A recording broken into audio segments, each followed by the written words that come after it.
Ladies and gentlemen, it's time to meet the drivers and the stars of these 600 horsepower machines as they're about ready to climb in for 99 laps during the Flying VA Classic here at Dominion Raceway. Starting 29th, this driver out of Freehold, New Jersey.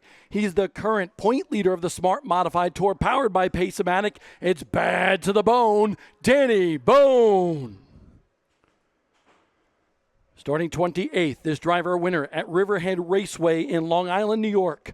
He is in the number 81 car. Starting 28th today, it is Mark Stewart.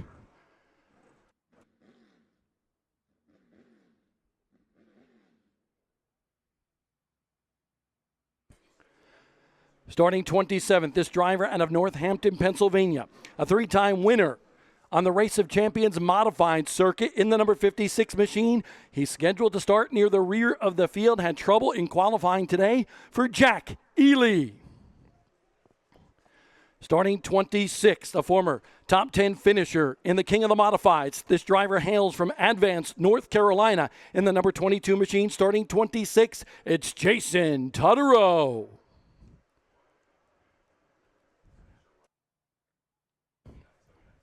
The next driver in the starting lineup. He will line up 25th today in the number 79 car for Hillbilly Racing. Out of Oxford, North Carolina, winner at Coastal Plains Raceway in 2025, it's J Cash, Jonathan Cash. Starting 24th, one of the Racing Electronics Rookie of the Year competitors in the number 14 car out of Harrisburg, North Carolina. A two-time late model stock car champion at Hickory Motor Speedway, it's Austin McDaniel. Making his return to the series after engine difficulties took him out of competition in the King of the Modifieds. In the number 18 car out of Lexington, North Carolina, starting 23rd here today, it's Daniel Yates. Starting 22nd, after being number one in practice here today. He's won 167 times in his career. Out of Howell, New Jersey in the 2NY, it's Showtime Jimmy Blewett. Starting 21st in the 14NY out of East Hampton, New York. A four-time winner in Charger competition at Riverhead Raceway, it's Corey Midget. Starting 20th, this driver in the number 21 hails from Reedy Creek, North Carolina. We call him the nice guy, Jimmy Wallace. Lining up 19th. This driver out of Smyrna, Tennessee in the 16 VA for a ZMAX Car Store late model stock car winner at Wake County, it's Connor Jones. Starting 18th in the number 33. This driver out of Jackson, New Jersey, a former Garden State Classic winner at Wall Stadium in Belmore, New Jersey, it's Karsten Dijon Tommaso. Another one of the Racing Electronics Rookie of the Year competitors lines up 17th in the 45 NC out of Medford, Long Island, New York for Mad Max Hanley. Starting 16th in the 9NJ out of Red Bank, New Jersey, beautiful part of the country for four-time winner at Wall Stadium, Tom Martino Jr. Complete with a mustache. Starts the driver in the number one. In the 15th slot, out of Walnut Cove, North Carolina, it's the ace, Burt Myers. His son will start on the outside of row number 7, out of Walnut Cove, North Carolina, for Slate Myers in the number 4. Starting lucky number 13, and he needs a little luck here today in the Gray Ghost 02. Out of Miami Springs, Florida, former NASCAR Truck Series winner, Joey Coulter. Starting 12th, he won the World Finals Legends Car race on the road course 1 year ago. Now he's in the number 77 modified out of Northport, New York. It's Will Lambros. Starting 11th. Out of Manorville, New York, in the number 24 machine for Buddy and Lisa Ellis, it's Joey Braun. Starting 10th in the number 48 out of Walnutport, Pennsylvania, Keystone State driver Jake Chrisman. A Pace-O-Matic Pole Award winner will line up 9th next in the starting lineup. Driving the number 99 out of Babylon, New York, it's the Mac Attack, Sean McIlerney. Lining up 8th on the outside of row number 4 in the 1JC with Mount Airy Toyota on the side of his car. He hails from Tennessee originally. It's the Snake, Jake Crum. Starting 7th in the 7NY, a new dad out of Mooresville, North Carolina. It's Jack Baldwin. Starting 6th in the number 2, the defending Flying VA Classic winner here at Dominion Raceway out of South Bend, Indiana. It's the Rocket Man, Ryan Newman. These drivers now in the redraw portion of our starting grid. Another New Jersey speedster will line up 5th here today in the number 31. It's the Cisco Kid, Kyle Cisco. Second generation race car driver will line up next in the starting lineup. In the 4th slot for the number 40, the son of former Daytona 500 winner Jamie McMurray. Out of Mooresville, North Carolina, it is Carter McMurray. Starting 3rd on the inside of row number 2, out of Mooresville, North Carolina. He is the 2-time and defending series champion and the winner 2 years ago in the Flying VA Classic. It is Luke Baldwin. And here are your front row starters for today's Flying VA Classic. On the outside of row number 1, it will be the Shady Grady Racing number 15. He is out of Lexington, North Carolina for the Kid, Carson Lofton. And leading the field to the green flag after winning the Pace-O-Matic Pole Award here today in the Polaris Outdoors 04 out of Winston-Salem, North Carolina, 2-time NASCAR Modified Champion at Bowman Gray Stadium, Brendan Ward. And that is your starting lineup, 29 strong today of these 600 horsepower machines at the beautiful Dominion Raceway in Spotsylvania, Virginia. We are proud to be with you live on Flow Racing. The drivers getting set to do battle today for 99 laps. Hello, everybody. I am Bob Dillner. Alongside of me is Will Battershell. And as you look at this field, Will, there are potential winners throughout this 29-car field. Yeah, you really can't go wrong with who you want to pick here if you're a fan. Just so much talent in this smart modified field, and we've seen it all season long, and it's continued. This race is going to be awesome. It is built for modifieds. We have a bunch of fantastic drivers. It is going to be a great night for racing. Beautiful looking machines, and today we also pay tribute to that Flying 11 that will pace the field and then take the Hendrick Legacy Lap after the race. That Flying 11 made famous for so many years by Ray Hendrick and as well Roy Hendrick. But there is Jake Chrisman. He came to the King of the Modifieds a few weeks ago in another part of Virginia at South Boston Speedway, was in the top 10, eventually finished in the 12th spot, but he makes his second consecutive start in his career with the Smart Modified Tour here at Dominion Raceway, a normal competitor with the ROC Modified Trail up in the Northeast. And how could you not love this race car? The bright orange with the contrast to the bright yellow. It is just so beautiful, and you'll be able to see it no matter where you're at on this racetrack. Good-looking race car there for Jake Chrisman, Joey Braun. In the AmeriFast number 24, he is knocking on the door for a win. There is Jake Crum speaking about another competitor knocking on the door to get into Pace-O-Matic victory lane. They call him the Snake. You see that Cobra on the side of his race car with Mount Airy Toyota on the side of that machine. But Jake Crum is hungry. He finds himself coming into this one in the 5th spot in the point standings. And then there's Burt Myers. Burt Myers, very consistent this year, 6th in the point standings. He's got a top 5 at Anderson. He has another top 10 as well. But now he's got a mustache as well for the first time in almost a decade.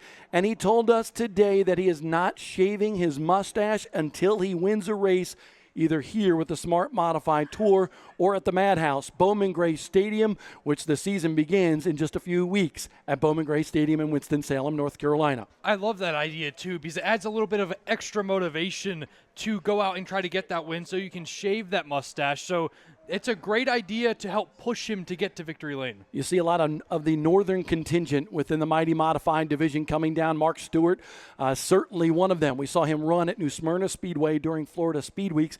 He drives the black and red number 81. Had some clutch issues on that race car earlier today, and that's why he's starting a little bit further back in the field than he would like. But he is a winner at Riverhead Raceway, a quarter-mile racetrack in Long Island, New York, and hoping to rebound with a good run after 99 laps. At a racetrack like this, too, there's a lot of passing that could be made. So even though you're starting in the back, you can still work your way up to the front. So it's going to be fun to watch that 81 car come through the field. It'll be fun to watch Luke Baldwin as well, hoping to garner his second victory at Dominion Raceway at the end of this race. Luke won 2 years ago in the Flying VA Classic. Comes off that big Truck Series race yesterday at Rockingham Speedway. Struggled a little bit there, but learning is Luke Baldwin, and he straps behind the wheel of the Pace-O-Matic 7 VA today. Folks, we need your help to get this one kick-started today. So we're going to give the command to fire engines, and when I count down from 3, 2, 1, you're going to help me. So on that count, 3, 2, 1, drivers, start your engines.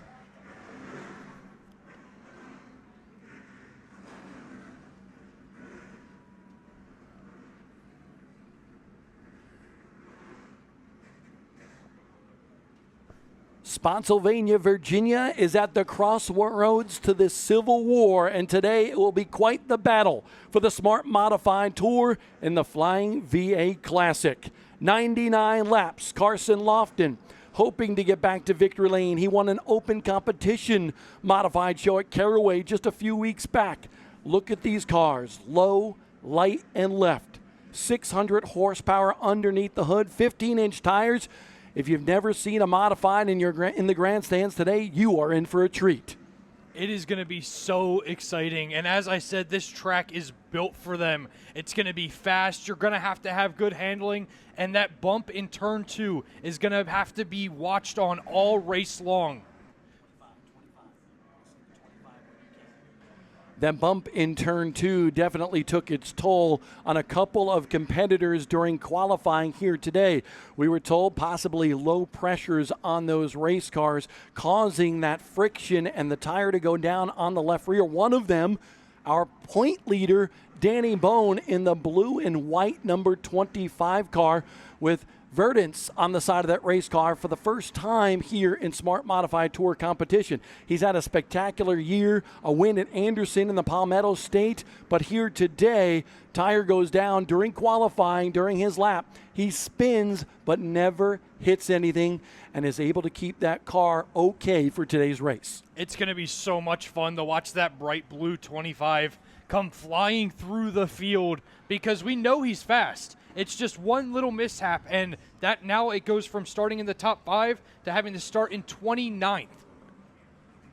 Way back in the field will be Danny Bone, but if anybody can get it done, he certainly can. He's been one of the hottest drivers on the Smart Modified Tour this year. The 04 machine of Brandon Ward will lead the field to the green flag, the black, blue, and white machine right behind the pace car. And boy, did he have a bad break a couple of weeks ago at South Boston Speedway in the King of the Modifieds. Came into that race second in points, wound up blowing an engine. That's a new power plant underneath the hood of that 04 car here today. And he is mired back in 7th in points with that 31st place finish a couple of weeks ago.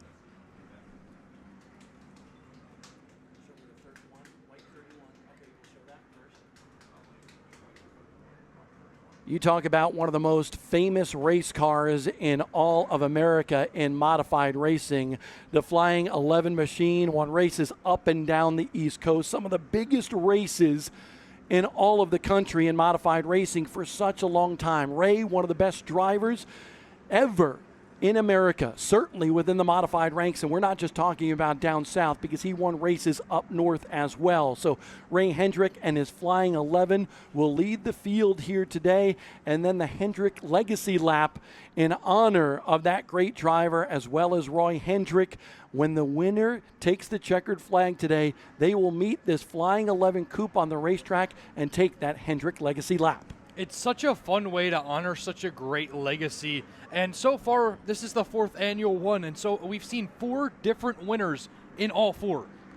Matt Hirschman has been very strong here at Dominion Raceway, was the initial winner of the Flying VA Classic. That driver, Kyle Sisko out of New Jersey, winner at Wall Stadium in Belmar, New Jersey. That high bank facility comes down to compete with the Smart Modified Tour, made the trek from Jersey down to Virginia. And Kyle really strong, won a pole award at Caraway last year in one of his starts with the Smart Modified Tour and a 6th place effort in another one. He was hoping to make a full-time campaign with Smart this year, not able to get his crew together for all of the races, but he should be pretty good. Ladies and gentlemen, we want you to stand up and get ready because we are going to salute the stars in just a second of the Smart Modified Tour. Dominion Raceway is a very special place. This 0.4 of a mile oval with 14-degree banking is made for modified racing. Broke ground in 2016, so this year, Dominion Raceway marks 10 years of history, and the Smart Modified Tour is proud to be part of that. So, ladies and gentlemen, we need to kick off this race in style. Please get out of your seat and get up on your feet. It's time to pay tribute to the men and machines of the Smart Modified Tour. As the checkered flags wave on the start-finish line, this is our salute to open wheels, chrome horns, and 600 horsepower. The ground pounders, the Mod Squad. This is the Smart Modified Tour.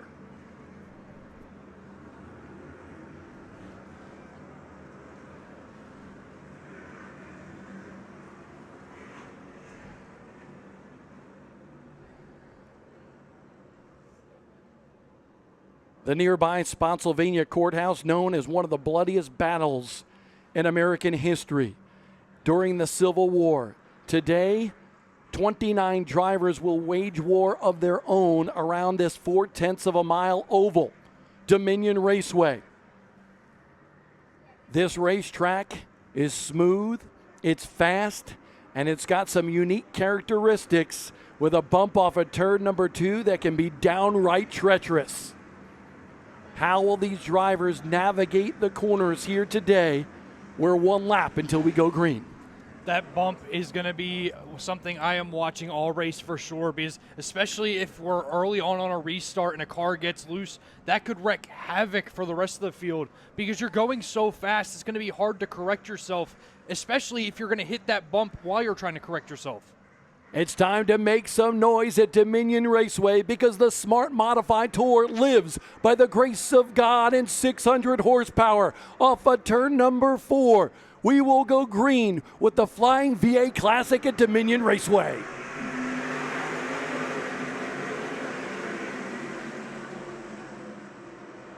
Ward and Lofton bang wheels going off of turn number 2, side by side for the lead, but I believe it'll be Brandon Ward that leads the first lap, or does he?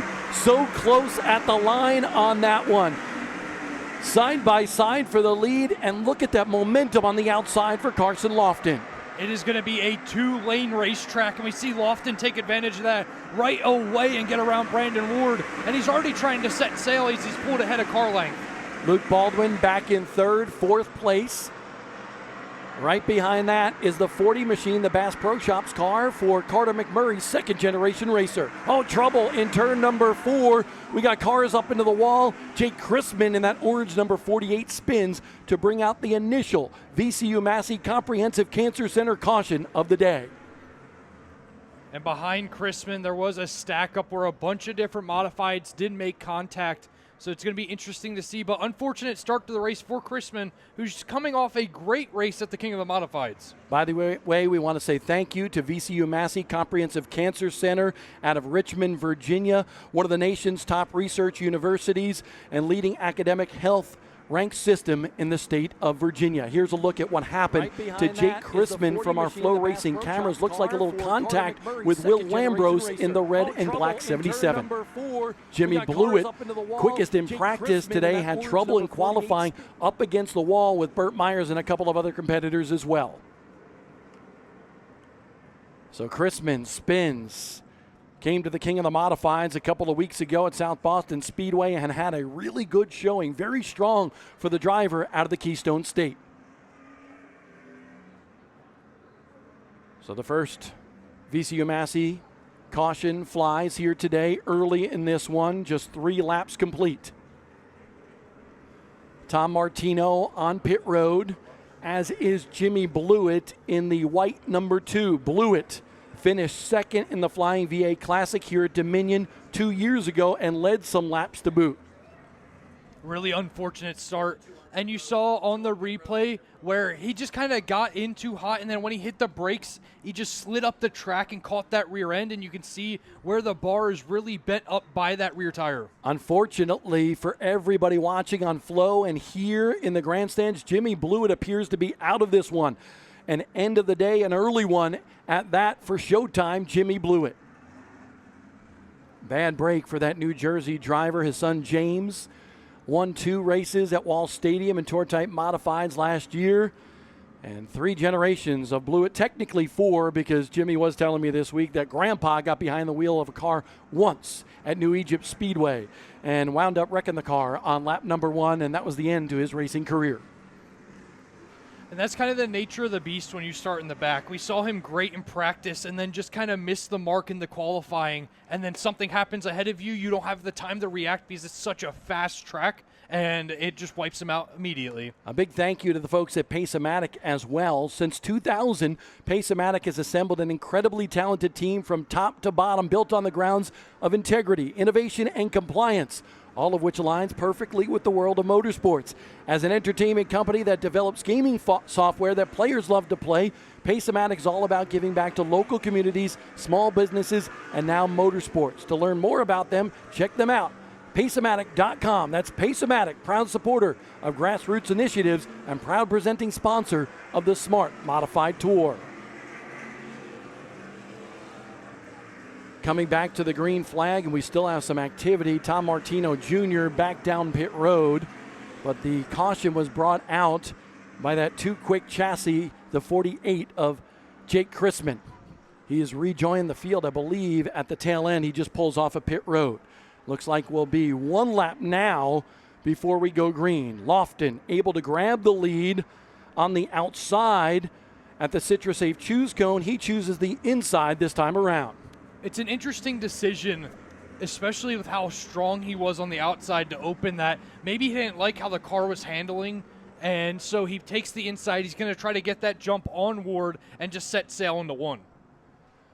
Brandon Ward, the veteran who has run late models, all sorts of late models stock cars, super late models, pro late models, the Pro Cup Series, the Goodies Dash Series, and now makes his home in modifieds in that Kevin Powell Speed number 04. He'll be on the outside of Carson Lofton, the kid in the 15. That Shady Grady Racing ride coming to the Pace-O-Matic restart zone.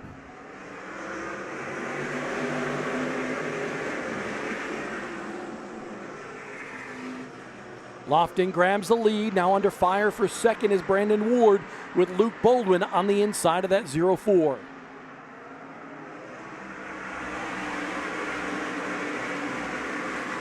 Luke Baldwin, it's not been the season he wanted to start off this season. Baldwin right now mired back 13th in the point standings, had a podium run at Anderson the second race of the year, but trouble in the season opener and in the King of the Modifieds. And the good thing about this track, especially for Baldwin, he's going to be able to get those runs on the bottom. But if you're Brandon Ward, this is the first true track where you can really fight on that outside, and you don't have to worry about getting your doors blown off by the dude on the inside, and you can try to fight as he falls in between Cisco and Baldwin. Yeah, that Polaris Outdoors number 04 kind of slammed the door shut on Kyle Cisco. Baldwin now in second, Cisco back in fourth. And then another Baldwin in the Stoke Shoes machine, Jack Baldwin in fifth. Jack Baldwin has been so impressive to start the year. Top 10 runs every single race, and he just carries that momentum. Doesn't do anything flashy, he's just there when it matters most. Couple of left rears popped going over that bump right there that you saw. You saw the sparks come out from the bottom of the Polaris Outdoor 04 for Brandon Ward. That's a treacherous point of this racetrack. So far, every driver's been able to get through it with ease as we see the leaders run through it once again. It's just going to become a question with the late race restarts on if you push too hard, is there an edge that causes you to wreck? Just to paint the strategy for everybody watching on Flow Racing. At lap 30, that will be the conclusion of Bell Helmet Stage 1. The top three will get a little extra cash and some bonus points towards their championship equation.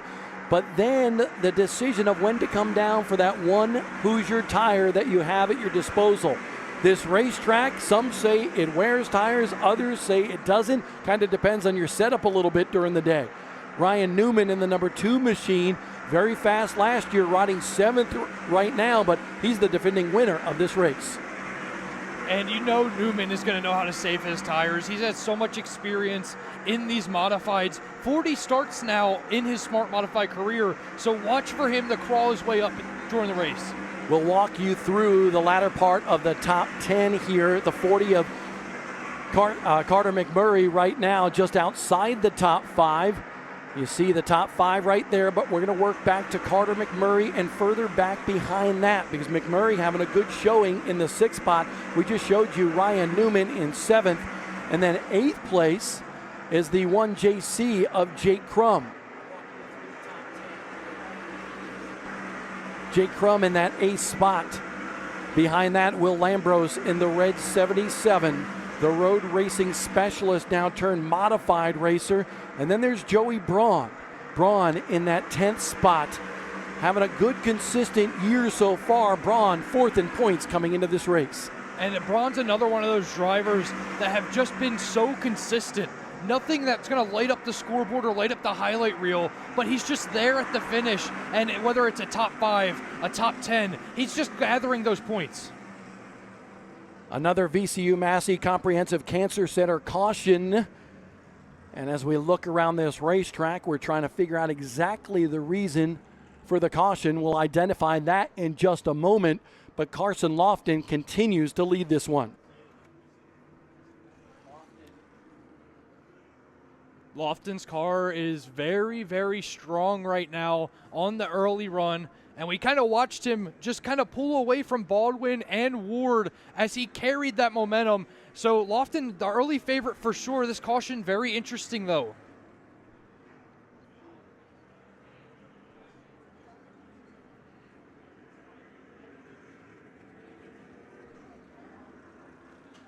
It looks like there is a piece of debris in 3 and 4, and that is why the caution has been thrown. Yeah, some tin work from one of these modifieds on the racetrack in turn number 3, and that is a safety reason for this VCU Massey Comprehensive Cancer Center caution. I want to say thank you to the folks from VCU Massey Comprehensive Cancer Center for all they're doing. They came to the King of the Modifieds at South Boston Speedway, talked about cancer awareness, cancer screenings, gave out a bunch of sunscreen as well to keep people safe and to remind people of the reasons you need to be concerned and put sunscreen on. So thank you to the folks from VCU Massey Comprehensive Cancer Center. They truly do a great job in both the early screening and then helping if you are detected early. So, yeah, go shout out to VCU Maxi for everything that they do. They do a great job out of Richmond, Virginia. We have a lot of great sponsors, and if you're using the sunscreen, you're outside, you probably also need some CitraSafe grill cleaner as well, because it's the top grill cleaner on the market for all of your grill cleaning needs. You can find their product at Lowe's, Home Depot, Walmart, and a whole lot more. They got great scouring pads for your grill as well. After you spray that biodegradable grill cleaner on your grill, use one of those scouring pads, and you'll see that thing clean up in a lick. And it's camping season, so you know those campgrounds always have those grills already set out. So CitraSafe is always a great way to clean those grills and make sure that you eat your food in the best condition. You see a great crowd on hand here today by virtue of the parking lot, pretty jam-packed. Austin McDaniel coming down pit road in the 14 car. You saw Jonathan Cash in the Hillbilly ride as well. Austin McDaniel really looking forward to next week. He's a two-time champion at Hickory Motor Speedway, and that's where the Smart Modified Tour will go next week for the Hickory 100. Bobby Meismer, the gentleman on the left front of that car, calling the shots for this Honda of Concord team. Kevin Hughes' own race car. They're checking out the tire stagger on the rear tires of that machine. One thing I'm looking out for, Bob, they've been running in the sun pretty much all day with a little bit of cloud cover, but now the sun's starting to go down. So I expect the handling on these cars to shift a little bit, and it's going to be really interesting to see who has that nighttime setup right versus who had that daytime setup.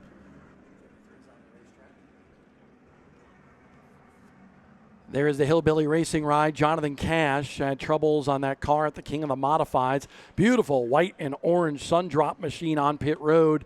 And David Hill and that team have been working on that car to try to get it righted a little bit. You see the front bumper bashed in on the 79 ride, pulling off a pit road. There is Karsten Dijon Tomaso, driver from New Jersey. What a run he had at the King of the Modifieds. Right now, this 33 sits 11th. But he came from the tail end of the field after clutch issues in qualifying. Started shotgun on the field and finished in the top 10 in the King of the Modifieds. It was his best career finish for the Garden State Classic winner at Wall Stadium with the Smart Modified Tour.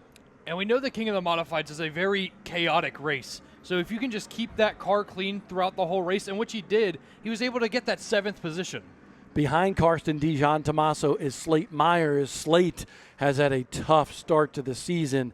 The teenager out of Walnut Cove, North Carolina, 4th generation of the Myers family to run a modified. The Myers are famous all around the South, certainly dating back to the 60s. And they've done such a good job at raising Slate, bringing him up the right way. You see the CitraSafe choose cone right now, where drivers, when they get to that lit choose cone, they get to choose the inside or outside. But just talking about Slate Myers a little bit, right now he comes in 15th in points, but this is a track he's been looking forward to because he finished 5th in this race 1 year ago. And it kind of fits that driving style for the younger age of drivers, where it's going to be really fast and you just got to hang on and rip it. And so I'm going to be watching that 4 car as we transition into the nighttime on what he can do in this nighttime. Little transitional period here as the sun begins to set off of turn number 3 at Dominion Raceway. We're getting ready to fire in Pace-O-Matic restart zone. Still 82 laps left in this one. Carson Lofton and buddy Luke Baldwin on the front row for this restart. Brandon Ward returns the favor to Luke Baldwin. Lofton in the lead. Ward back to second. A little melee behind that. Baldwin slips into third, but now Cisco trying to hold off Jack Baldwin for 4th. The car on the inside lane on these restarts on that second row have done a great job in pushing the leader ahead, and Lofton hasn't had any battle to worry about. It's always that battle for second. Ryan Newman trying to make the outside work, and if anybody can, it's that Bass Pro Shops driver in the number 2. He's one tough node racer, and he is looking good, charging hard off the bump on turn number 2 and down into turn number 3. And you have Carter McMurray on his inside trying to get that position back up to 7th. And this is a great battle. Both Bass Pro Shop cars battling each other on track. And Carter's kind of got that preferred line right now. It looks like the outside isn't as strong as we expected, but that could be something that changes later into the night. Nice and smooth with the throttle is young Carter McMurray as he learns the ropes of modified racing. Newman slips back behind him. So McMurray in 7th, Newman back to 8th, but now the 2 is under fire by the Snake, Jake Crum. Jake Crum in that prototype chassis, how impressive has he been? 5th in points, good run at Anderson, but nice and consistent is Jake Crum, still hoping to win in the Smart Modified Tour. Today marks his 30th start with the series. Little tap to the back bumper of Jack Baldwin from the 40 of Carter McMurray. McMurray trying to make his way into the top 5. Jack Baldwin with that runner-up finish to start the season. He's been knocking on the door to get in Pace-O-Matic victory lane as well, but that car on the edge coming off the corner, he's got to hold a steady wheel because that car looks a little bit loose upon exit in the 7NY. And we saw that a lot during practice today. A lot of race cars were sideways. So as it gets a little bit cooler, those cars are going to tighten up. So they're kind of playing that game of waiting and playing that second half of the race where their car will be better in that second half. Just a couple of laps away from the conclusion of Bell Helmet Stage 1. Lofton in the lead, Ward in 2nd, Luke Baldwin in 3rd. Best battle on the racetrack right here. Jack Baldwin trying to hold off Carter McMurray. McMurray got a little run there. He's going to dive to the bottom to try to pick up that spot, but Baldwin dives down in the corner and holds him off for now. McMurray in that HendrickCars.com number 40. One of the best runs I've seen out of him yet. Early still in this one, but McMurray, the teenager, looking strong. Yeah, it's been a great run. Both the two guys that have been, this is only their second season for both Baldwin and McMurray, and they have both been so strong so far. So coming around this time, the orange and white checkered flag is out. Carson Lofton wins Bell Helmet Stage 1. Second place is Brandon Ward. Third place, Luke Baldwin. All 3 drivers will receive a little extra cash thanks to Bell Helmets, as well as some championship points, bonus points that go towards the title at the end of the season. That's very important for Brandon Ward as well as Luke Baldwin, who are battling for this title this year. We'll take a quick break on Flow Racing and return with the Flying VA Classic in Spotsylvania, Virginia at Dominion Raceway. What a beautiful night.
A beautiful evening in Spotsylvania, Virginia, along the I-95 corridor right behind or between Richmond, Virginia and Washington, D.C.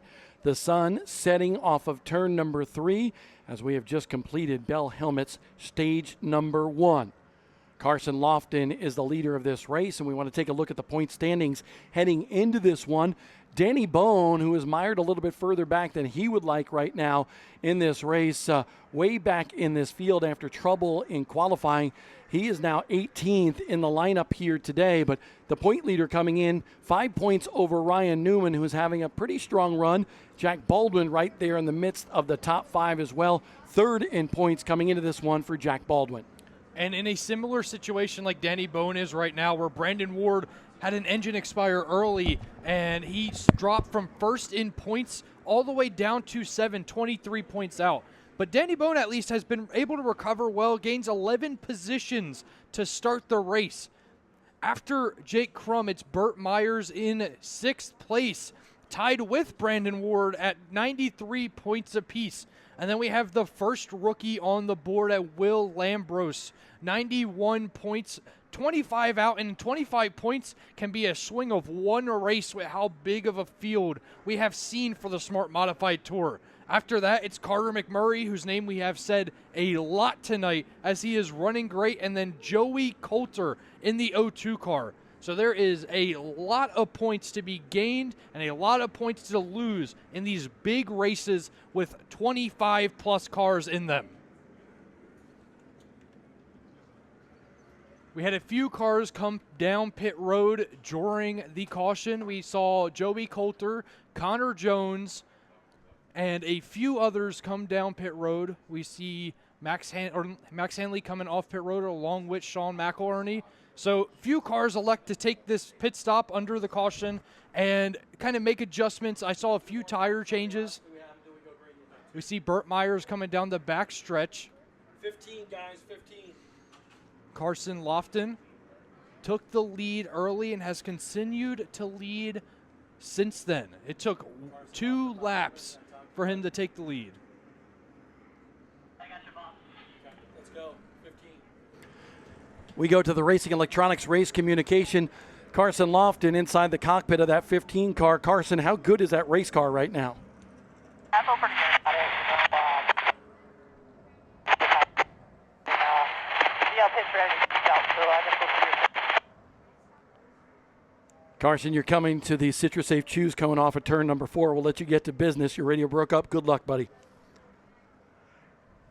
Carson Lofton in that number 15 car obviously chooses the inside. Interesting that Brandon Ward chooses the inside.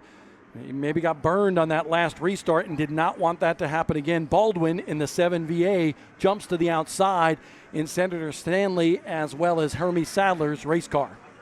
It's going to be interesting to see if Ward goes the strategy of pushing Lofton out so that he can get that second place, or if he kind of lays back a little bit and let Baldwin and Lofton go at it and then see if he can take it 3 wide.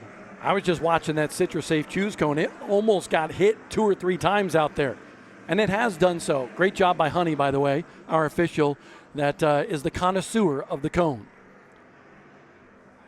Carson Lofton, Luke Baldwin, same dance as the last restart. Lofton fires, but Baldwin holds steady on the outside. Brandon Ward sticks his nose to the inside. Ward trying to use that preferred line to get back around Baldwin for second. We saw a couple race cars there. there. No trouble on the backstretch. Jonathan Cash with issues. That car slows. I thought I saw some smoke come out of the back end of that machine. And once again, the VCU Massey Comprehensive Cancer Center caution flies again. Jay Cash brings the 79 to the Hillbilly Racing team, and they're going to go underneath the hood. I thought I saw a puff of smoke from the back end of that machine, so trouble again underneath the hood for the 79 of Jonathan Cash, and trouble for Jack Ely as well, the orange number 56, up against the outside retaining wall in turn number 4. Bad break for Ely. 3-time winner in the Race of Champions modified circuit, and he's got a messed up front end on that machine. It's very interesting to see that. And you can see both those front tires are all kinds of jacked up. So something maybe that we didn't see, and it definitely looks like he got into the wall. Yeah, bad break for Ely, making his Smart Modified Tour debut here in 2026. practice yesterday and then wound up in practice today pretty quick, and unfortunately had a left rear go down in qualifying, and he slammed the wall hard. That team really worked hard, diligently, to actually get this car repaired just to start this race. Let's take a look at what we saw out of the incident to bring out this VCU Massey caution.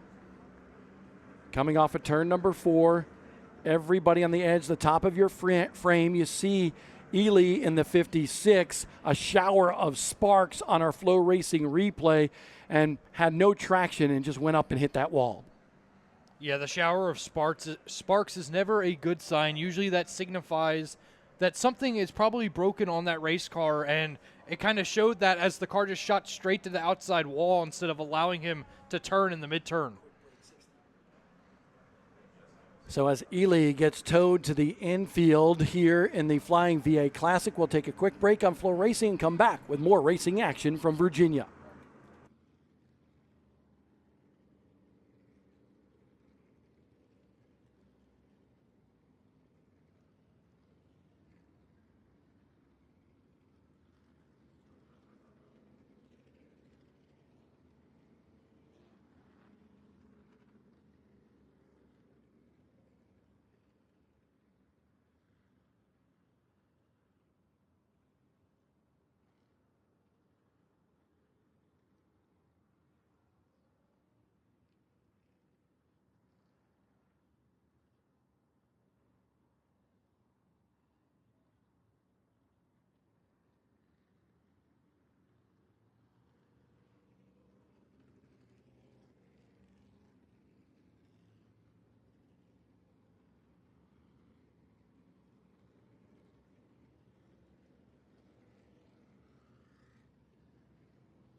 Welcome back to Spotsylvania, Virginia. Brandon Ward in second in this race, the Flying VA Classic. Let's go to the Racing Electronics Radio Communication with Brandon. Brandon, I see you choosing that inside lane. Did you learn something when you were outside that one time? Well, just Carson being the control car here. He's really good right now, just trying to kind of bide our time and keep the rear tires on this thing for a little bit, and soon to make some more ground on the bottom. I don't know. We're going to have to play that out as the race goes on as far as which lane we choose here, and it'll probably change as we go through the race. But yeah, really good race car here. Can't thank all these KBC Motorsports guys enough, Kevin Powell, Will Spa, the entire team for the great race cars we've had this year. That 15 car looks pretty strong right now. How good is your race car? I feel like it's really good. He's very good as well. So, hopefully it'll come down to the two of us here later on and put on a good show for the fans. Brandon, we appreciate you talking to us. Sure, Bob. Thank you. Brandon Ward behind the wheel of the Polaris Outdoor 04. And there is the Sundrop 79 on pit road. The Hillbilly Racing team have been working or looking underneath the hood, and now he's pulling back off of pit road. Looks like he's going to rejoin the field. That's a good sign for Cash, too, because it's been a very unideal season for that 79 car. So to see it come back on track and he can continue running is good for that whole Hillbilly team.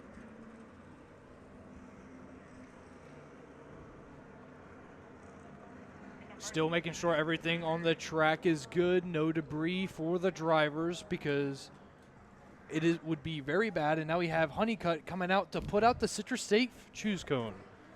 One of the special things about the Smart Modified Tour, when they get to this Citrus Safe Choose Cone with the light on top of it, each car gets to choose inside or out. And we see the same thing as last time. Lofton as well as Ward choose the inside. Baldwin jumps to the outside. In fact, both Baldwin boys in the 7 cars in the first 2 rows on the outside. Luke Baldwin in the yellow and black 7VA in the Pace-O-Matic car, and then the Stokes Shoes Machine for older brother Jack Baldwin on the outside of the second row for this next restart.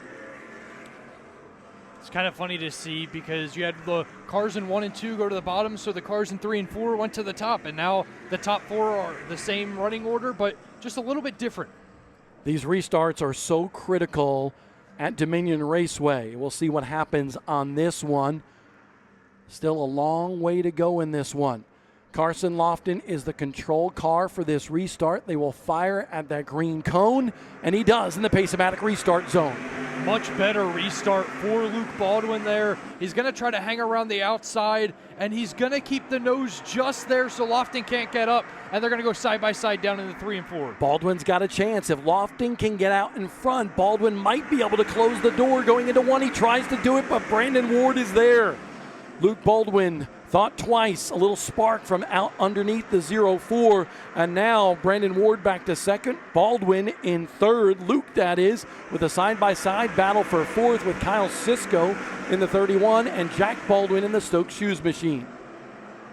McMurray thought about taking it 3 wide there for a second, but backs off, decides otherwise. 3 wide would have been really interesting here. At this stage of the game, they would have said that was a young person mistake, and he thought better of it. His dad, Jamie McMurray, here today in the house. Baldwin loses 2 spots in just about a lap, about to lose a third to Jake Crum. Remember the war between these 2 guys last year, Jack Baldwin and Jake Crum, early in the season. So Jack Baldwin fades just a little bit outside the top 5 now. He rides in 6th ahead of Jake Crum and Ryan Newman and that blue and orange Bass Pro Shops machine. Pretty much single file throughout the whole entire field now. We've seen this the last couple restarts where after a couple laps in, everybody goes single file, and they're just kind of saving their stuff. 63 laps is still a long way to go. Joey Braun in the 24, still riding in the top 10. Had a carburetor issue on that car, is what Joey told us during the Pace-O-Matic pit party. They got that rectified right before qualifying, and once again, Joey Braun, the young kid out of Long Island, 23 years old, 119 laps led last year, some of them coming right here at Dominion Raceway, and he's got another strong race car, but is it strong enough to contend for the win? Luke Baldwin's car is pretty strong. He dives to the bottom of Brandon Ward and is going to be able to pick up that second spot. That was really impressive too, because he caught a piece of the apron and was still able to carry the momentum, and Sisko had a look there but just didn't have the momentum, so Brandon Ward only drops 1 position. Sometimes if you have a tight race car, that car doesn't want to turn, you get that left front on the apron, it helps turn that race car a little bit, and that's what Luke Baldwin used at his disposal. Now he's setting his sights on Carson Lofton for the lead, but Brandon Ward starting to back up, and so does Kyle Sisko. A little wiggle, or a big wiggle, if you will, out of the 31. That opens up the door for Carter McMurray to get the spot. Yeah, and that was super easy for McMurray to get by. And Sisko up to now, or Sisko back to 5th, and McMurray up to 4th. Baldwin's just behind that. So sometimes when you get trapped on the outside, you get yourself in trouble. Baldwin did that, but now he's kind of collected himself and now gathering things back up to put some pressure on Sisko in the 31. And they've kind of disposed of Sisko pretty quickly, and he's already fallen back into the clutches of Jack Baldwin. But we see Brandon Ward here getting ran down by the 40 car of McMurray. Danny Bone in that blue and white number 25 trying to battle his way back. Remember, he popped a tire in qualifying, had to start 29th contact with Will Lambros from the right front tire of Danny Bone, and that will bring out the caution. Mark Stewart up against the wall. His day goes from bad to worse. Clutch problems on the 81 earlier in the day, and now he's destroyed the right front suspension on that 81 car. Another VCU Massey Comprehensive Cancer Center caution. They're right down the road in Richmond, Virginia, but their presence can be felt with that yellow flag waving here today. Didn't look like anything really egregious there. We'll have to see the replay, but it just looked like a racing incident in a sort. 2 guys going for the same real estate, and it just results in Lambros getting spun, and then just the 81 couldn't get it checked down in time, and we just see him ride the wall all the way back into frame. Danny Bone, one of the biggest movers and shakers, certainly in this one. Let's take a look at the replay on this one. Full speed at first so you can see it as it aired. Danny Bone gets underneath, gets the run on Lambros. Lambros kind of comes down just a little bit, and Danny Bone had the line, so Lambros' PSR machine goes around, and then Mark Stewart, trying to avoid the melee, just winds up in the wall on the 81 machine. By the way, Danny Bone has moved from 29th starting spot all the way up to 12th. So an impressive run for that New Jersey speedster who was involved in that incident by virtue of some contact with the 77 with his right front tire. Here's the slow-mo of that, and it looks like Lambros came down the racetrack ever so slightly. Neither one of those drivers meant to have happen what did in between 3 and 4. And we've seen that a couple times this year with different drivers throughout the field where they're just fighting for that same spot on the track, and the driver on the outside gets hit, and that's what it results in. Thankfully, Lambros is going to be able to still continue, and Bone very minimal damage, so it's very good for those two, but really bad for that 81 car. So what happens now? Does everybody come down pit road and take that coveted right rear tire? Is this the time with 54 laps to go? The season so far has been really hard to tell what the right move has been, because I feel like we always have gotten to these stretches in the races, and it ends up being cautions breeding cautions. So it's all about when you take that tire at the right time. And right now could be the time with half a race left, or you wait a little bit longer and maybe you get another caution and you have that fresh tire to make the run in the closing laps. It's going to be very interesting to see what the strategy is here for each one of these drivers on the track.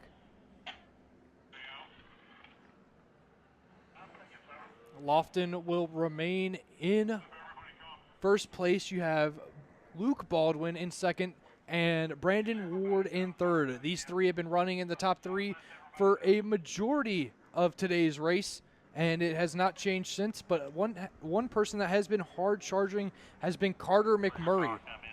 Pit road is now open, and you see Brandon Ward taking the opportunity. His car had been going away in terms of handling, and he comes down pit road right now to make some adjustments on that race car.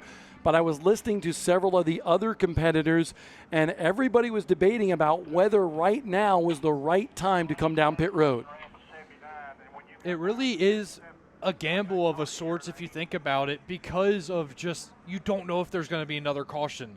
So if you're Brandon Ward and it goes green the rest of the way, you look like a genius because now you have that fresh tire and the stagger switched around. Or you have the cautions that fall, and then Lofton and Baldwin fall into it. Danny Bone on the Racing Electronics Race Communication. Danny, first of all, some contact between the two of you down there in turn 3. Just your thought on it. I guess his spotter didn't tell him I was there. I had to run off at 2. I got to his door, and he just come down like I was never there. So I think he needs to look at himself for that one. A 29th to 12th impressive run after unfortunate circumstance in qualifying. How's the car? And I understand there was a lot of discussion about whether to come down pit road this time. It's pretty good. I think I was able to save a little bit there running in the middle of the pack. So we'll see how it goes the next half of the race. I think we'll have a shot at it. Danny, do you think you'll still have time to come down and take a tire, or could we see drivers stay out for the rest of the race? No, I think like Newman won last year not pitting, so I think a lot of these guys are going to stay out and see where they can end up. Good luck, Danny. We appreciate you talking to us. Thank you. Danny Bone, impressive run. And honestly, you know, Will Ambrose is a great race car driver. But what Danny said, I understand where he's coming from. He looked like he was holding his line, and Lambros just ever so slightly came down the racetrack in the 77. Yeah, and it's unfortunate for Lambros. He was having a great run just outside of that top 10, but it just happens, and the good thing is he can continue and try to work his way back up the track because we know his car is fast. So it's going to be fun to watch that 77 try to work his way back through as he's in the pits getting adjustments. We have some cars coming off pit lane. That is Connor Jones and Joey Braun there. You see Jonathan Cash in the pits. They're making some adjustments, checking the stagger on that tire to make sure that everything is like he needs it.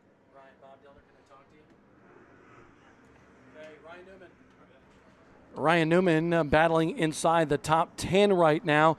Ryan, you're in the A spot, defending winner of this race. How do you think things are playing out for you right now?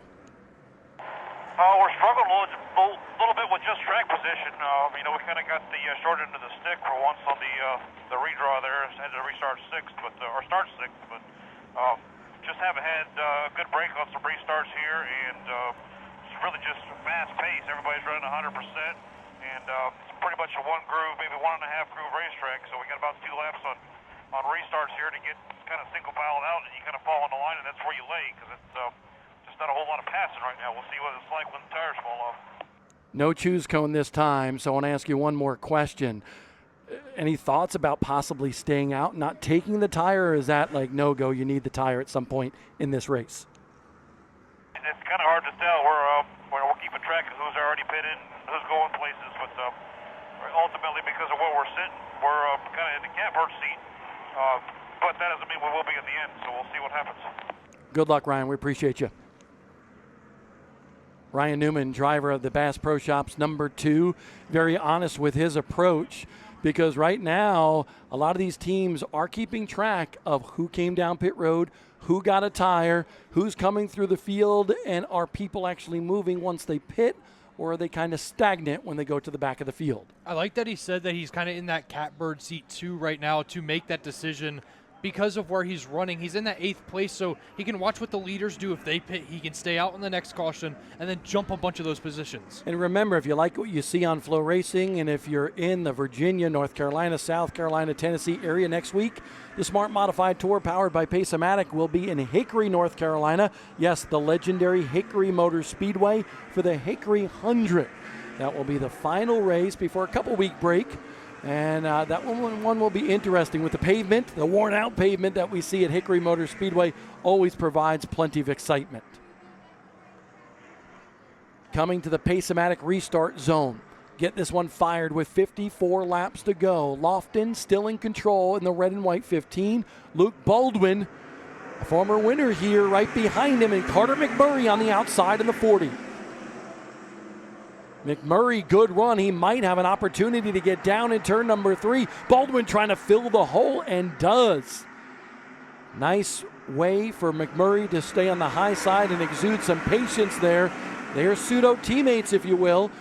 Both PSR cars, the PSR house car is the number 40 machine for McMurray. And that last lap, we saw Cisco try to push McMurray out there, but just trouble behind that. Cars every way and a hard into the wall for Sean McIlerney in the Tomeno-owned number 99. McIlerney, the innocent victim of this one, if you will, to bring out this caution.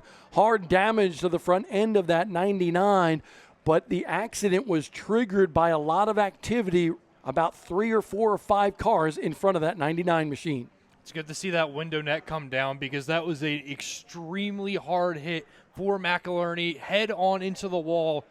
And, I mean, you can just see the impact, the smoke rolling out of that front end, just devastating hit. And the red flag conditions do come out after that hard impact from the 99 of Sean McIlerney.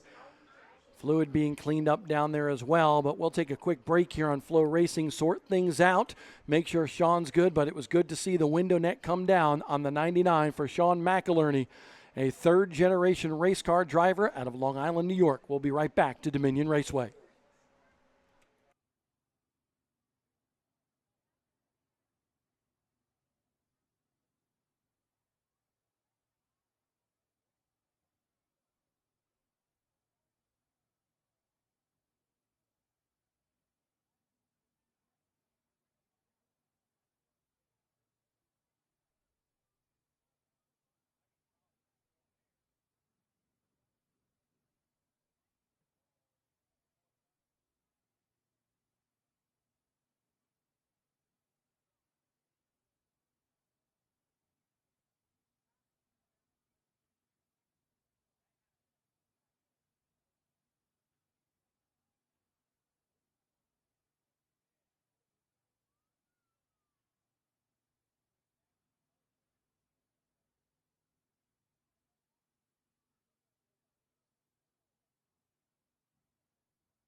Ladies and gentlemen, we just got the good word, thumbs up. Sean McIlerney is okay. So that is nice to hear for sure. A big round of applause from the crowd here at Dominion.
Welcome back to Dominion Raceway. We just got word that Sean McInerney is okay. That is good news after that hard lick. Luke Baldwin is in the second spot right now. He's on our Racing Electronics radio. Luke, how are things going so far? Not too bad, Bob. We're sitting here second, so successful day as of right now.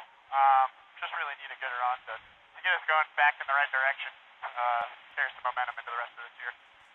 Hey, Newman was telling us that this is about a groove and a half racetrack. It's actually tough to pass here tonight. What are your thoughts on where you're at and with, 50-some-odd laps to go in this one? Yeah, I feel good, and 1.5 lanes is right.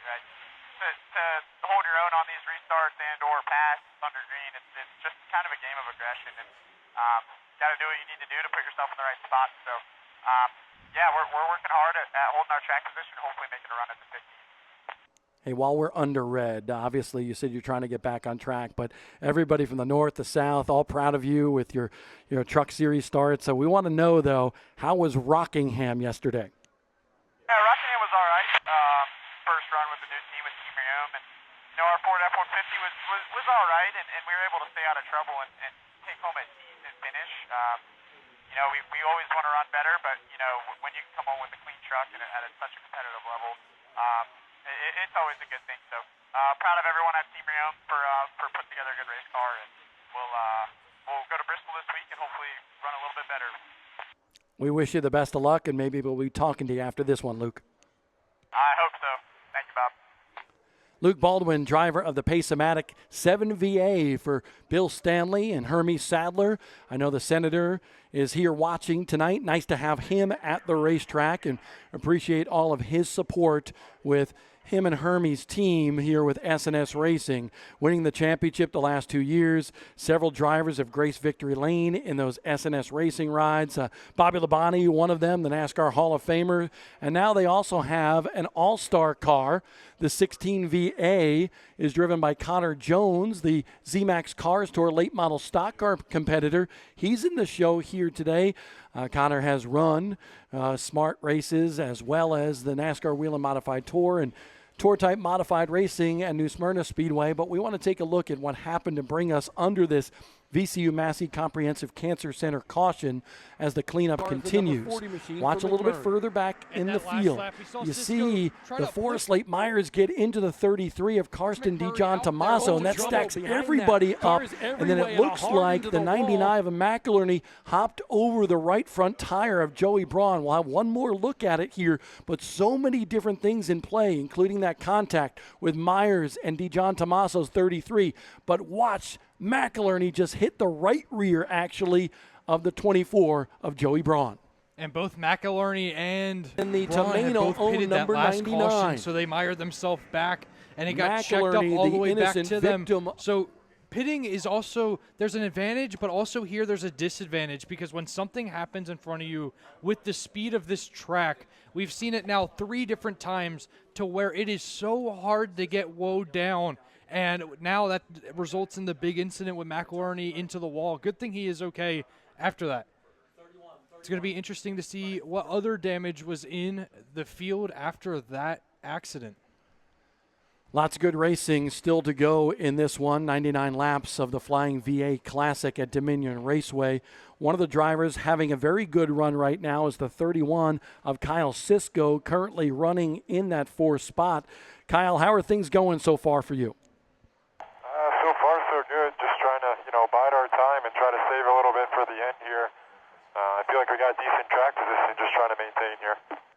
What have you learned so far in this race in that U.S. Coin car? Well, this place is fast and a lot of fun. No, but I think we learned, everything we learned yesterday testing is paying off for today, and, we just got to finish strong here. Hey, how tough is that bump off of turn number 2? Well, if you're not ready for it, it's definitely like getting a curveball or a changeup thrown at you when you're not ready for it. You just got to be ready for it and get up on the wheel. Hey, is your dad with us here on the radio? Of course he is. Hey, Brian. I've known you for a long time. How you doing, Dad? What do you think of your kid's performance so far? Doing a great job, Bobby. Nice to hear from you. Brian Sisko and Kyle Sisko, what a family there out of New Jersey. Good luck, Kyle. Thank you, Mr. Dilrod. my nickname from back in the day. He just revealed that live on Flow Racing. Back from the old days of Jamie Tomeno, Brian Sisko, all the New Jersey contingent, John Blewett, of course, coming out of the state of New Jersey, the Garden State there, and running the NASCAR Wheel and Modified Tour and racing all over America. So nice to have them with us. Kyle's good racer, 6th place run at Caraway last year. Right now, still under red flag conditions. We'll take one more quick break here in Flow Racing and hope to go back green soon from Dominion Raceway.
Welcome back to Dominion Raceway. Carter McMurray having a really good run in that Bass Pro Shops HendrickCars.com 40 machine.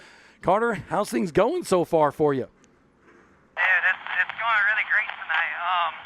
I thought in practice that we had a really good long run car, and me and Carson Lofton were talking about before the race, and I told him that I say that every week, but it's always the greatest part of the race. But tonight we got ourselves a hot rod, man. This thing's really dialed in, and I think we're going to be able to compete for the win right here. That's pretty cool. We wish you the best of luck the rest of the way, Carter.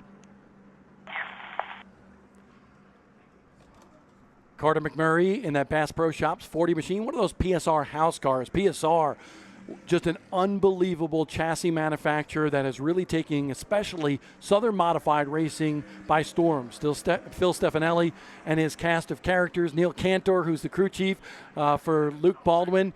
They have really done a fantastic job in working with these teams. And it's so cool to see them all kind of work together in a sense, because we saw after practice that McMurray had a little bit of an engine issue, and Neil Cantor was right over there trying to help diagnose everything. Look at these people having a grand old time along the racetrack, doing a little tailgating here, having some grilling out. Sure, they have Citrus Safe Grill Cleaner there to clean their grill, having themselves some beverages, and that's what Dominion Raceway is all about.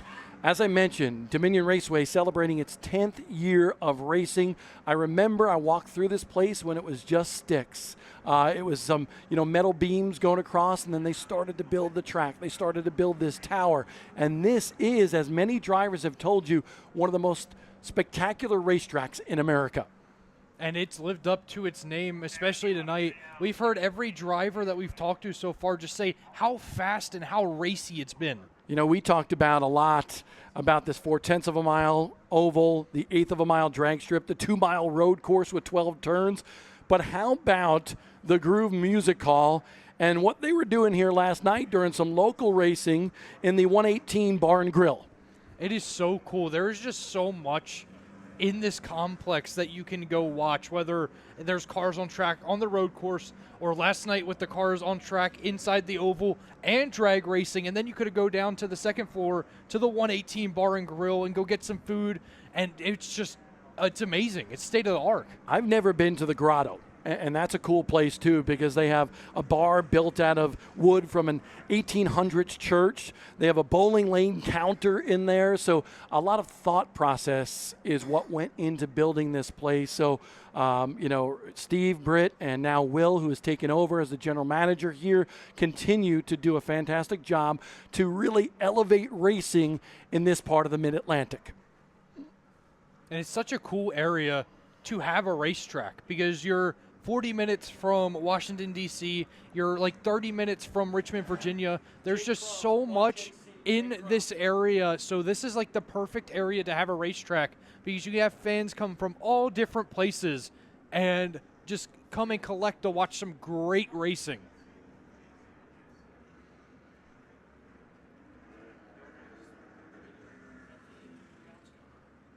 We have a few cars coming to make some stops. Jake Crum in the 1 car having himself a pretty good run here. He sits just outside the top 5. Crum, originally from Newport, Tennessee, now lives in the epicenter of racing, if you will, right around that Charlotte metro to Mooresville area. And he has been a prominent figure in Southern racing for a long time. I remember watching Jake in Legends cars, and you see that Cobra on the side of that race car? He had that same exact Cobra on a #1 Legends car back in the day at the summer shootout at Charlotte Motor Speedway, which you can see live on Flow Racing this summer. But Jake kind of went on to late models, a former winner in the Valley Star Credit Union 300 at Martinsville Speedway. But the last couple of years, he's made the transition to the open wheels in these mighty modifieds and has done well, but has yet to win in the Smart Modified Tour. And this year, he's had some of the best chances that he's had since joining the Smart Modified Tour. That one JC car is so fast. He just needs to have a little bit of luck on his side, and he can be able to get over that edge. By the way, Danny Bone now is 9th, up 20 spots in the blue and white 25, the driver from Freehold, New Jersey. Incredible performance and an important one. Because starting back, how many positions would he be able to gain? The point leader by only 5 points behind Ryan Newman, and now he's only 2 cars behind Newman's number 2. Fantastic damage control, and these cautions have helped a little bit to bunch the field back up, and he can take advantage of a couple other drivers every other restart. So he's just kind of methodically working his way through and getting blessed with the cautions and taking advantage of every blessing that he gets. How about that Pace-O-Matic pit party today with all those kids out there getting candy, Easter candy? And by the way, happy Easter to all of you a day early. Obviously, tomorrow a very important day, and we want to wish all the families out there a very happy Easter. 1 to go until we go back to green flag racing after this red flag period for Sean McIlerney, who hit the wall hard in turn number 4. Fortunately, he's okay, but that 99 car for Jamie and Cheryl Tomeno is not. Yeah, that's a lot of damage to get fixed before next weekend at Hickory, too. Yeah, 1 week turnaround for these Smart Modified teams, and McIlerney competing for Rookie of the Year honors. He started the year with the Pace-O-Matic Pole Award in that red and white number 15 that Carson Lofton is running. McIlerney will be back behind the wheel of that race car at times when there's conflicts with the Smart Tour and the Z-Max Cars Tour, because the Z-Max Cars Tour Late Model Stock Car Wars is where Carson Lofton is going at it full time in 2026. Oh, McMurray almost jumped, double clutched it, and that'll allow Baldwin to get back to second, and another Baldwin possibly to get into third, because Jack Baldwin is on the inside of McMurray's 40. That was a fantastic job by Carson Lofton to kind of manipulate the restart zone and just get such a big jump and kind of catch the younger kid in Carter McMurray lacking a little bit. McMurray, a little bobble over the bump by Jack Baldwin, still barely has his nose in there. McMurray riding the high line, trying to get the momentum. He's going to be able to shut the door maybe in turn number 1. No, not yet. They bang tires in turn number 1, but continue to race. Good battling here in the midway point in this race. And you see Carter just send it in there, and he is able to get that in front of Jack Baldwin, and now they kind of single file out for the first 10 in the field. So Carson Lofton leads the H. Williams Capital halfway leader lap. He'll get a little extra cash, and if you want some advice on your financial endeavors, check out Haley Williams with her Capital Group, doing a great job for a lot of people in racing and outside of racing's H. Williams Capital. I love some nighttime modified racing, because if you watch there on that last turn, you can see the old brakes just flying off of Cisco's car as he's trying to take advantage of Jack Baldwin. Yeah, the Cisco kid running very well. Oh, a little wiggle right there kind of bobbles him up a little bit into the clutches of the snake, Jake Crum. So good battle with the 7 of Baldwin, the 31 of Cisco, and the 1 black machine of Jake Crum. Crumbs had a pretty good run in this one, started in the A spot, has picked up a couple positions, but has never really waned more than the 10th spot during this race. I want to look a little bit further back behind this battle as well. You see Ryan Newman in the 2 as we remain wide just in case Cisco goes at it. Newman is there. And by the way, we mentioned the point leader, the top 2 in points. They are running right behind this trio of cars here. Ryan Newman is the next car in line, second in points in the 2 machine, and the blue and white 25 of Danny Bone now just 1 spot behind him after starting 29th. Newman strong in 7th, Danny Bone in 8th. And then 1 car behind them on a fresher tire is Brandon Ward. So Brandon Ward's starting to sneak up to them because he took that tire around lap 50. And remember, this is what Ryan Newman told us he's going to watch. A guy like Brandon Ward takes that right rear tire. How strong does he look? How many cars can he get up through the field before another caution comes out? But we might not have a caution. This one might go green the rest of the way. So a lot of different strategy and thoughts on how to attack this race, like Carter McMurray is starting to attack Luke Baldwin for second. And when you talk to him, he mentioned that long run speed, and he's really able to rotate that car through the middle of the turns as we see him get right up to the back of that 7 VA every single time. He just needs that one little mistake from the 2-time champ to try to pass him. Don't know where to look because we have so many battles going on. Baldwin, you can see him fighting with the wheel a little bit. I don't think that car is to Luke Baldwin's liking right now. It kind of drifts up, and that's going to allow Carter McMurray, who has got that long run car, to get inside at some point if that 7 continues to push. But we have the VCU Massey Comprehensive Cancer Center caution come out again, and because we have a car stopped at the entrance to pit road, but on the track side part of the racetrack, and I believe that's Jason Tutterow in the 22. I say I believe because he's teammates with Jimmy Wallace, and they almost have identical cars, a little debris on the racetrack as well.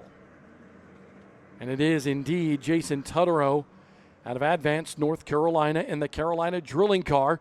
Thank you to Carolina Drilling for providing us a little extra bonus cash each race for the Blast to the Front Award.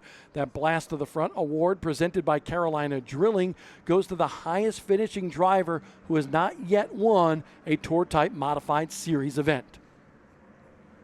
This is where it gets very interesting because we have mentioned the tires. Brandon Ward has flown through the field with that fresh tire, so I expect to see everybody come down to get that one tire. To pit or not to pit is the question right now. And I don't know if it's really that much of a question, but at the same time, Brandon Ward has come through the field, but he's had a myriad of cautions to help him.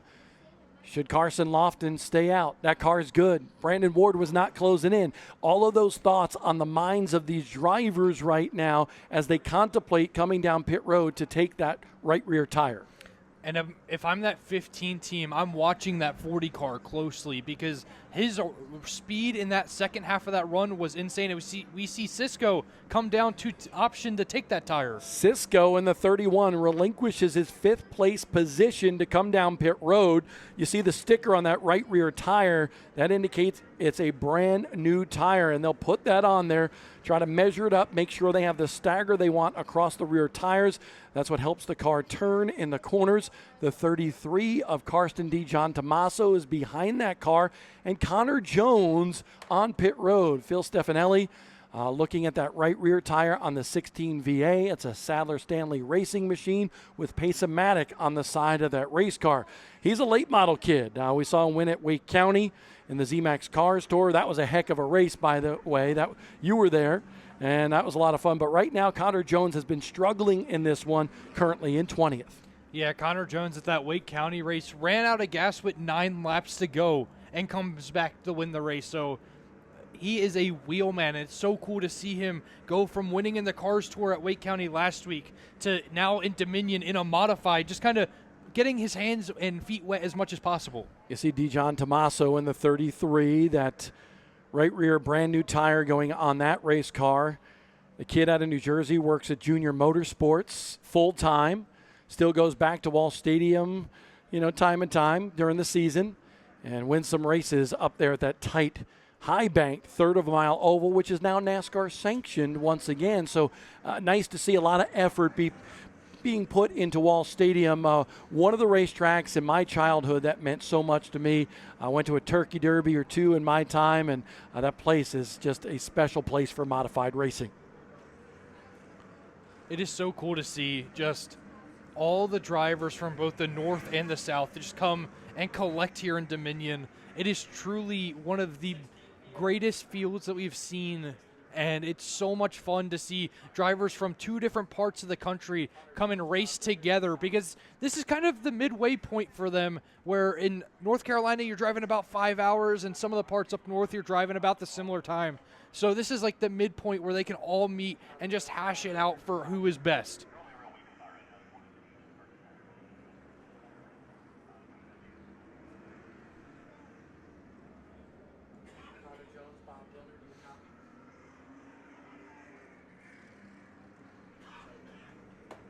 As the cars are going around, we are coming to the Citrus Safe Choose Cone, where we have seen Carson Lofton opt into the bottom every single time that he has had control of it. Yeah, you can see this track pretty dark here. Sun has set over Dominion Raceway, and now just lit by the racetrack itself. There's the Citrus Safe Choose Cone. McMurray goes to the outside. He believes he's got a strong race car. Jack Baldwin jumps on the outside. So does Ryan Newman. Interesting, you would think if you don't pit with 38 laps to go, I don't think you're coming down pit road for the rest of this race. Yeah, they all played me as a fool. I expected them all to come down and pit, and it was only Cisco and Dijon Tomaso that really came down to get that fresh tire. So it's going to be interesting to see now what those two can do, starting in the back and working their way back up. They probably knew what you said. Now you're on a national broadcast and you picked the wrong scenario, but that's okay. It's a guessing man's game here in all of racing in America, especially with the Smart Modified Tour. Here we go. Important restart right here with 37 laps to go. Carter McMurray on the outside of leader Carson Lofton. Good restart by McMurray. He's got a little momentum. Best run we've seen on the outside today. Luke Baldwin wants to give the 15 a little nudge and poke that car. They bang wheels coming off of turn number 4. McMurray and Lofton going at it for the lead. Lofton a little bit loose, gathers that car up. McMurray is not done. This is the best run we've seen from anybody on the outside since the opening start from Carson Lofton. And McMurray tries to shut the door on Baldwin. And Baldwin has to go all the way down on the apron, and it washes up. So now McMurray has the edge once again. Are you kidding me? How did Baldwin hold on to that race car? Two pseudo teammates, one from S&S Racing, the other the PSR house car. Oh, Baldwin way up the racetrack. Jack Baldwin as well as the O2, and Jimmy Wallace gets into the Stokes Shoes machine. Is something on the racetrack down in turn number 1? That's got to be the question right now, because Jack Baldwin shot up the racetrack. I thought he might have a tire go down, but so did Joey Coulter. Gotta wonder what might have happened there to both of those race cars. The damage on the left front from where Jimmy Wallace hit him, so the 21 hitting Jack Baldwin's car, but bad break for Baldwin, and you can see the driver's net on that race car has kind of dropped a little bit as well. Let's take a look at what happened on the racetrack to Jack Baldwin. That race car. He's running on the outside of Jake Crum. Was there contact? Racing, the other, there was the a little PSR contact there between Jake Crum and Jack Baldwin. And remember, both of those guys had a heated exchange in 2 races is something last on year. the racetrack down in turn number 1. Jake Crum, that's got to be take a look at that right again if we can do that with a little slow-mo next time. But it looked like Jake Crum might have squeezed Baldwin ever so slightly, and that's what caused Baldwin to get loose. And I believe Joey Coulter just kind of was trying to whoa up and went way high to do so. Watch this. And if we can, we'll do it one more time. I want to take it back about 5 seconds there to really see how Baldwin was on the outside of Jake Crum. But those two, no room for the wear and down Jimmy the front Wallace stretch. gets and into that's the what kind of Stokes Shoes caused machine. the wreck, no Is matter whose something fault on the it was. There was a lack of real estate, if you will, for Jack Baldwin going down the front stretch, and then all of a sudden he kind of lost the control on that Stoke Shoes machine. And I just want to say, great one job more time to Coulter. Take a look. It looks like, indeed it does, Baldwin had that left front tire to the outside of Jake Crum. Both really good race car drivers, but battling for every inch. It looked like Crum might have squeezed him a little bit. And Jimmy Wallace gets into the Stoke Shoes machine. Is something on the racetrack down in turn number one. Still somehow managing to keep it outside of the wall. And then Jimmy Wallace, just the innocent bystander in all of that. And why this is such a big deal for Jack Baldwin, he comes into this race third in the series point standings, 10 points out of the point lead. He was running ahead of Danny Bone, ahead of Ryan Newman, the two guys in front of him, and now he's got a wrecked race car. Can they repair it and get him out there to salvage the day? Bad break for Baldwin. Became a dad, just about a month ago. Had that second place run to start the year. Very happy. His dad, Tommy, telling me he went out and fought for this sponsor. Stoke Shoes backing him 100%. He's got the opportunity of a lifetime and is an innocent victim of a mishap on the racetrack in the Flying VA Classic. Yeah, and this is really tough in the point standings. If he cannot return, it's looking like the team's doing everything they can to put him back in this race. But let's say if he couldn't, he'd be 24th at the end of this. Now, that's not as bad as 29th, but it's still not a good points day. Yeah, and that's what happens when you have big fields. You know, everybody wants big fields except for the race car drivers, right? They're okay if 15 cars show up. But this also goes to show you the strength of the Smart Modified Tour powered by Pace-O-Matic. It has taken several years to grow this series to the strength that it is right now. It was the vision of Chris Williams years ago, and now there is an army of people that work on this series, are volunteers on this series, and now we see unbelievable races in the first 4 events of the year to start this season. The Smart Modified Tour, one of the strongest cornerstones in modified racing right now. And it's been so cool to see this series grow. My first race to the Smart Modified Tour was the 2024 championship race that you had brought me to. And then all of last year I was a part of this series. And just in that stretch, the series has grown so much. By the way, we haven't mentioned much about Joey Coulter. He continues to climb through the field. I believe when things shake out, he'll be right about that 10th spot. So Coulter, by the way, we're trying to change his luck in that Gray Ghost 02, so we're not interviewing him during the race, and we'll see how it pans out for him.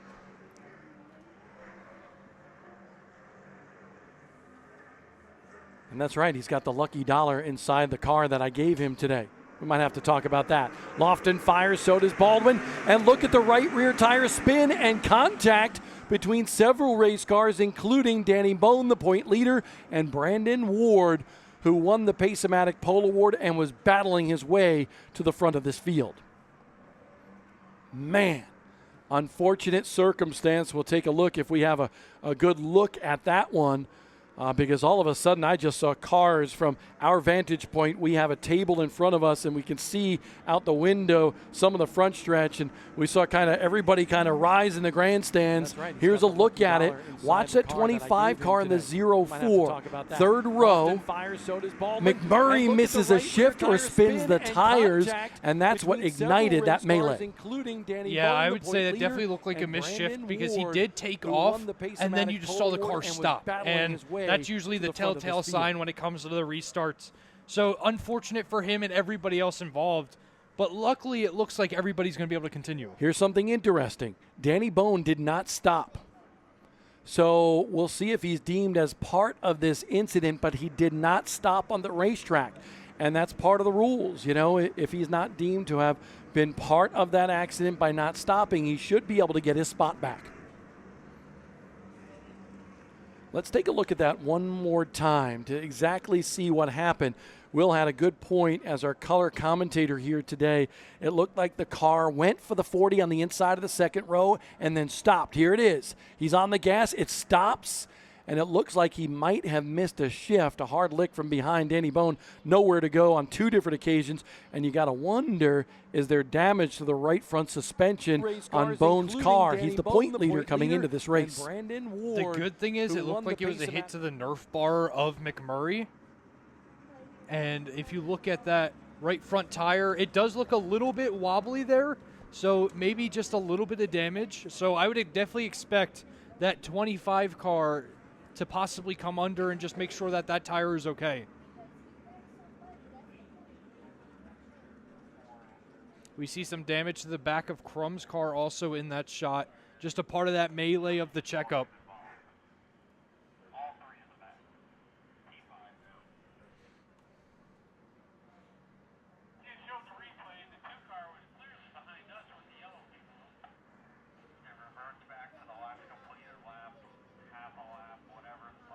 Bone comes down, Newman comes down.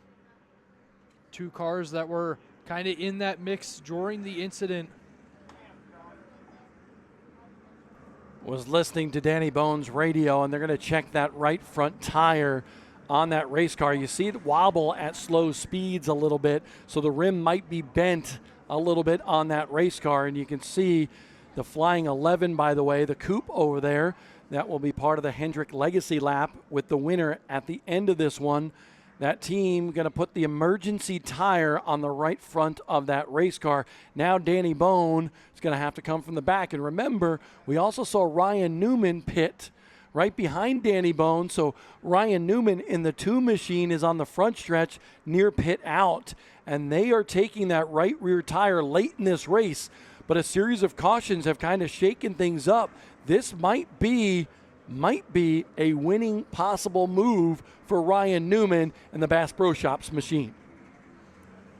Carter McMurray is also down on pit road. So 3 of the cars that were involved in this coming down, getting that tire finally, now that you're going to have to go to the back because you're involved in the incident, and just making sure that you have that push to get through the field. And Danny Bone's team had some debate, whether they were going to come down pit road, but Smart deemed that several cars were part of the incident, and all those cars that were part of the incident came down pit road.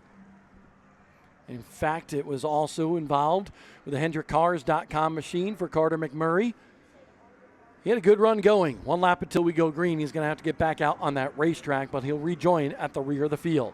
We have some new players up in the front, Bob. There is a mix of cars now. You have Max Hanley Jr., Slate Myers, Joey Braun, Joey Coulter. Whole new mix now. So let's paint the picture for you coming back to the restart. This next lap came in. Our flagman just gave the 1 to go. On the front row, still Lofton and Baldwin. But look at the second row. Jake Crum on the inside in the 1. The lights come out. We'll have at least 1 more lap until we go green. The 24 in 4th is Joey Braun. Braun having himself a good run. Currently comes into this race 4th in the series standings. Then Max Hanley in that blue and white, number 45. The driver out of Long Island, New York. On the inside of row number 3. And Slate Myers in the black number 4, the 4th generation driver, just like he did last year. There at the right time. He finished 5th last year, running 6th on this restart.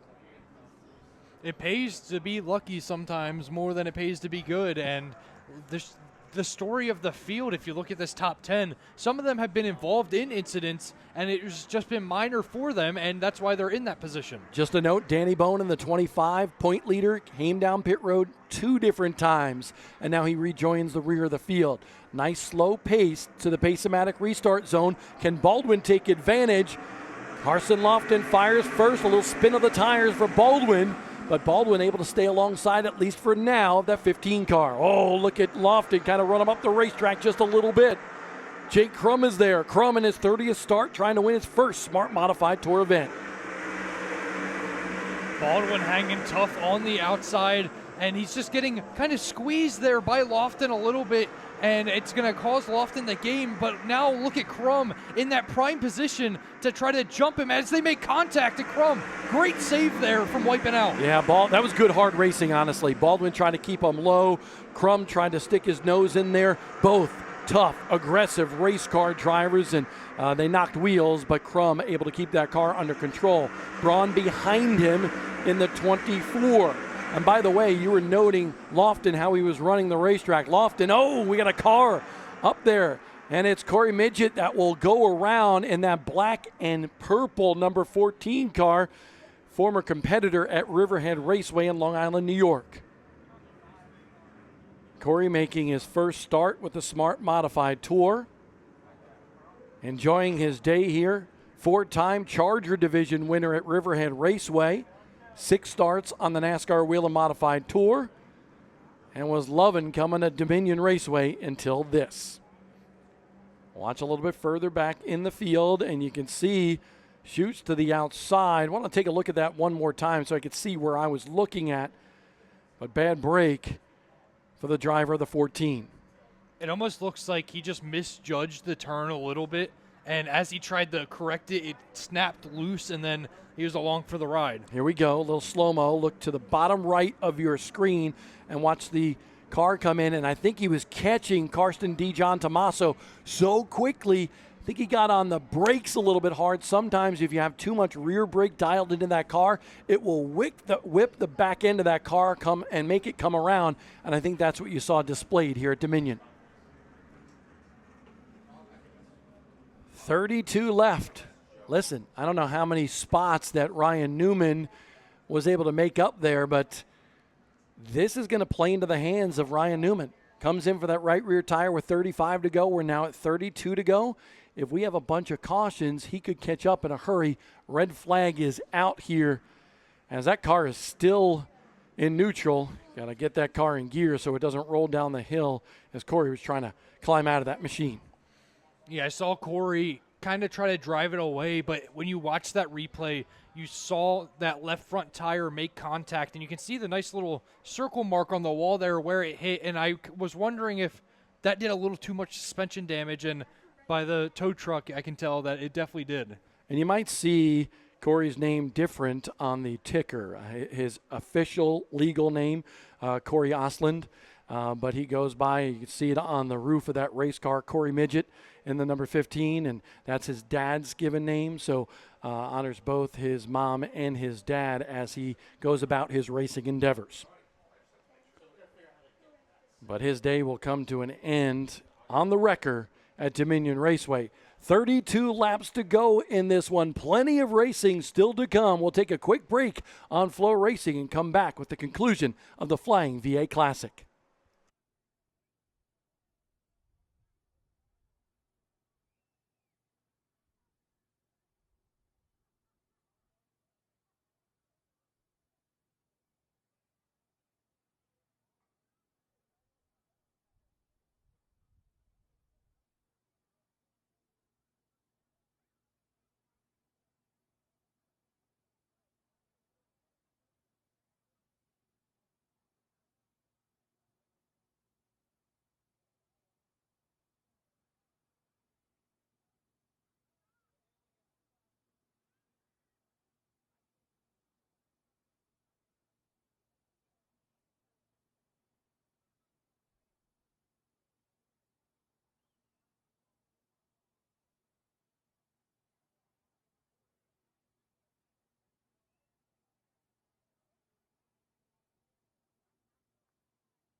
Welcome back to Dominion Raceway. Cars on pit road, up adjacent to the inside retaining wall that lines the front stretch, and the teams will be able to refuel these cars. So every car coming down pit road will jump to the Racing Electronics race communication.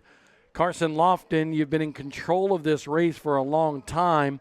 How is that race car this deep into the run? Yeah, we're pretty good on the long run. Just struggle firing off in these short runs. It's pretty good on the short run. So just trying to make it by on the short runs, and I know if we get the long run here, we'll be okay. Just trying to do all I can there. Carson, that last restart, was it a spin of the tires that lost grip for you on that restart? Yeah, the second to last one, yeah, I definitely lit him up there. So definitely got to clean that up, so I'm going to beat Luke. Good luck, Carson. Goodbye. Carson Lofton spinning the tires on the penultimate restart, most recent restart. But Lofton having trouble, and those teams are on pit road. They have their gas cans getting ready to refuel these cars because with the rash of cautions, Smart wanted to make sure from a safety factor that all these teams had the ability to go the entire distance on fuel. Yeah, the last thing you want is having a bunch of race cars run out of gas under full speed, especially on a track as fast as this. It could cause such a safety hazard, and so this is a good call by Smart to bring them down, let them get that gas, and then just reset them, so that's one less thing that all the competitors have to worry about. So you see all these teams addressing their race cars. Joey Braun of the 24, the 45 of Max Hanley, the 4 of Slate Myers, the 02 of Joey Coulter, who we have not talked to purposely here tonight. Joey Coulter having a good ride in the 7th spot after a difficult qualifying run. You know, we've kind of had a curse on Joey Coulter. Every time we've talked to him in the first 3 weeks, his races have not ended very well, so trying to stay away from that this time. Let's talk to Ryan Newman as his car gets refueled. Ryan, you came in for that tire late in this race. Just what you thinking right now with these rash of cautions? Well, we had a right front tire that was going down, and I felt it going soft. Nose started bottoming out, so that was the main reason we came down, was to get that right front tire off. So we put our change tire on the right rear, moved the right rear tire up to the right front, which is not exactly ideal, but tires don't seem to be so much of an issue today. We wouldn't have pitted otherwise, so we'll see how things go here. This is going to equalize the field. We're going to have to fight real hard to get back to a top 10 or a top 5 today. You only had a couple of laps on that different tire scenario. Did it feel good enough to make a charge? Yeah, we're better than the guys around us, but if they're side by side, we got nowhere to go. You can't go 3 wide here. Thank you, Ryan. Appreciate you talking to us. You got it, Bob.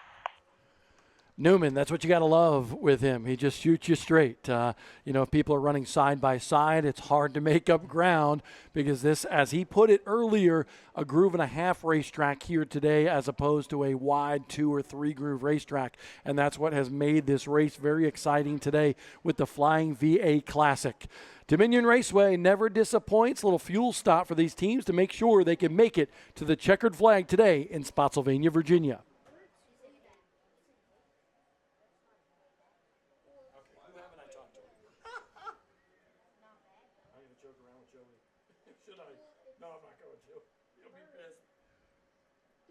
Crispin's back up to the 40.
Back live on Flow Racing at Dominion Raceway in the middle of the Flying VA Classic, a fueling stop for all of these teams to make sure that they can go the entire distance. Just look down at our scoring, and I see Austin McDaniel running in the 10th spot. Austin, first time here to Dominion. How is your race going so far? The track's a lot of fun. We're still trying to make our way forward. I kind of put us in a hole during qualifying. And so now we're just trying to make our way up and really want to keep the car in one piece to go to Hickory next week. Really looking forward to that. But so far going good. Just trying to keep our nose clean here. I know you're looking for another top 10. You had that top 10 run last year at Tri-County. Hickory, you brought it up, man, going there next Saturday night. Your home track, two-time champion there. How much are you looking forward to that one, and what's going to be like running a modified at Hickory? I can't wait. I actually have no clue what to expect as far as, the race and things like that. Obviously, I'm familiar with the track, but still trying to get familiar with these upper modifieds. But it's going good so far. The Hughes Motorsports and Bobby Mees, our junior team, has worked really hard the last 2 days, so I'm looking forward to going there with them. Speaking of Bobby Meesmer, I know he's listening right now. Bobby, as you guide Austin McDaniel around this racetrack, how do you think your young driver's doing?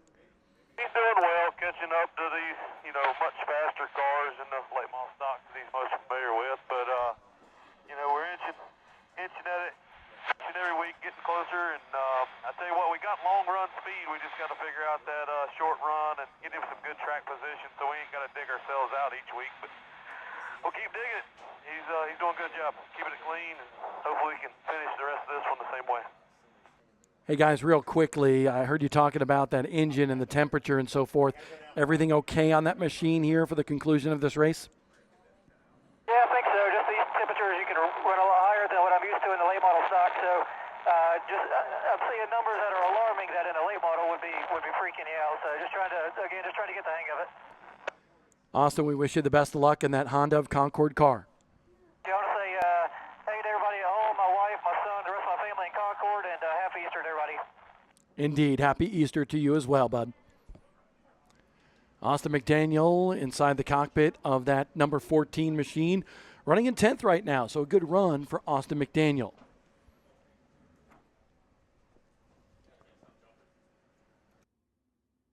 A little pause in the action. Series director Chris Williams has come into our Flow Racing booth and hanging out with us, and just a safety measure by the Smart Series here to ensure that all of these teams have enough fuel to go the rest of the distance with the rash of cautions we've had. Yeah, we've had 10 cautions. We've ran about 80-some laps with what we've already run, so a total of about 148. If we finish it out, it may be one lap short, but if we have one more, we're going to have to be doing it anyway. And with the stuff that we were doing and getting the car off the track, we just felt like it's best to go ahead and do it now and let this thing run out. And if we don't have any more cautions, we'd have got lucky. But if we have one more, we want to be short. So it was just best to bring them down before anybody ran out and do it. And, I think we're pretty much done. I think the 79's got a little panel issue they're trying to get fixed, and that's what we're waiting on. But it was a safety measure, and we didn't want to have a repeat of what we did a few years ago at Caraway and have that issue. And, I think it's best. It's going to, 3 or 4 minutes, it took to do it and get this thing started back up and see a great end to this race. A lot of people on the Smart Series, all of us kind of laser focused on race day. You don't get a chance to really take things in. But I want to mention over 30 cars at the King of the Modifieds, almost 30 cars here. Are you going to be smiling on Monday when you look back at the last couple of weeks and see what the Smart Series has accomplished in the just several years that you've had it? Well, the cool thing is the car count's good, right? It's great. It's growing. It's to the competitors that want to race and be a part of it. I look at it totally different. Where I'm parking everybody, how the race is going to be run, what's got to be done to make sure we have enough pit stalls, where are we going to do it. So there's a total different aspect. We got 26 cars already entered to Hickory next week, and, it's not been done there in a long time. And so my mind's always focused on how we run the show and how the competitors, have it easy as they can coming in, like pre-picking all the spots and stuff. They love that this week. At the end of the day, I kind of grade myself on the moment. I don't kind of look back on it until I get a little bit of time, and a break's coming up here in about 3 weeks. I'll take a look at it. But it's just how we can grow, and I'm just trying to do my best to make sure the run of show is as good as it can for the tracks, because they'll be the ones getting the complaints if something's going on. But these competitors are one that's making up the field. They want to be here. They want to race for the Smarty. They want to race against this competition. And you know what? We're trying to give them a platform to do it. So I think it's pretty impressive, especially with all these haulers going up and down the road. Diesel prices on the rise. You know, I know you're a person that looks at things kind of globally as well, and you talk to these competitors and what they're going through. How much of that is a concern in racing right now as we march into this? Yeah, it's a huge concern. And I heard some people say that, you know, fuel was $500 some to get here, and you know, if they have a bad race, you know, they're not going to make any money, which, you know, look, all of them's not going to make money anyway. Let's be honest. You don't make money in racing, right? But at the same time, you got to look at, you know, what they're spending, especially in the time crunch of fuel. And so we do everything that we can, you know, to help them do it. You know, we've helped out some people get from point A to point B. We've done some things that they really appreciate. We won't get into that, but we try to do our best to help the competitor to want to be here. And this is a destination place that most everybody wants to come to because this track is fast. They love running here.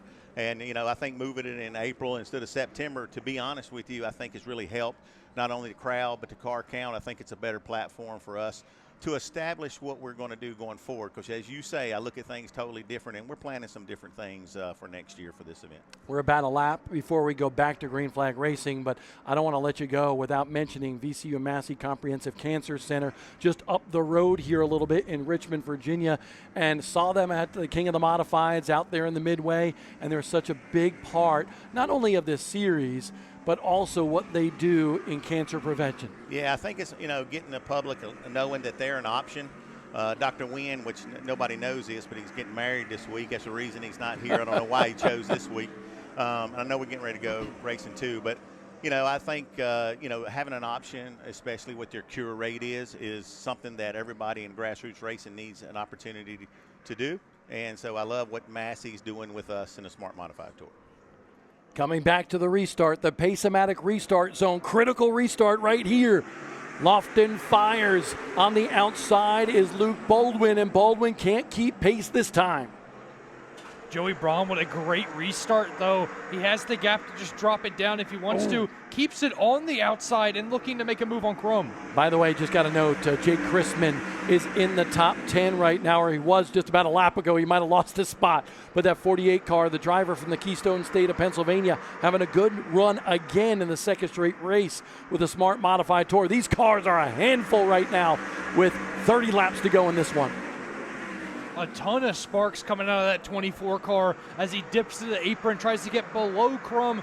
Nothing does it, but right behind them you have father and son fighting, Burt Myers and Slate Myers. Yeah, behind this battle here in the top four, fifth spot is, I believe, Joey Braun, but sixth is Slate Myers. Seventh, Burt Myers in the number one Citrus Safe machine. Max Hanley having his best run of the season in the top 10. And there's Joey Coulter side by side with Austin McDaniel in the 14. Oh, trouble. A pair of New Jersey drivers get into it. It looked like Karsten G. John Tommaso as well as Kyle Cisco kind of connected down in 1 and 2, and the 31 gets the bad end of it. Big flame there as he's trying to get it restarted. But yeah, I mean, that was a very interesting incident. I'm going to have to see it again because I was kind of missing it because I was looking at the front of that pack in that fight. There was just so much action happening in that one little stretch. And that's kind of what happens in this mid-pack in the modifieds. So Newman, trying to watch him try to come through the field, not able to gain a bunch of spots with that fresh right side tire. I was looking to see what Cisco was doing, to see if he was frustrated, possibly, with Karsten D. John Tommaso. Let's take a look at what happened there with our Flow Racing replay. And there's the 31 on the outside of Chrisman. But watch, the 31 down the straightaway here. He's going to get, no, looks like the 31's loose, and then Dijon Tommaso just kind of barely gets into him, maybe just ever so slightly. But Cisco was already wicked loose trying to hold on to that race car. Yeah, and you mentioned probably half a lap beforehand that these cars were a handful to drive, and then we see Cisco just lose the back end of it, and that's been the theme of all day. These cars have been so loose, and we have seen it somehow become more loose as the night goes on. You seem like you're enjoying yourself right now calling these races. I'm having a blast. How can you not have a blast calling racing in around America. I mean, there's so many great forms.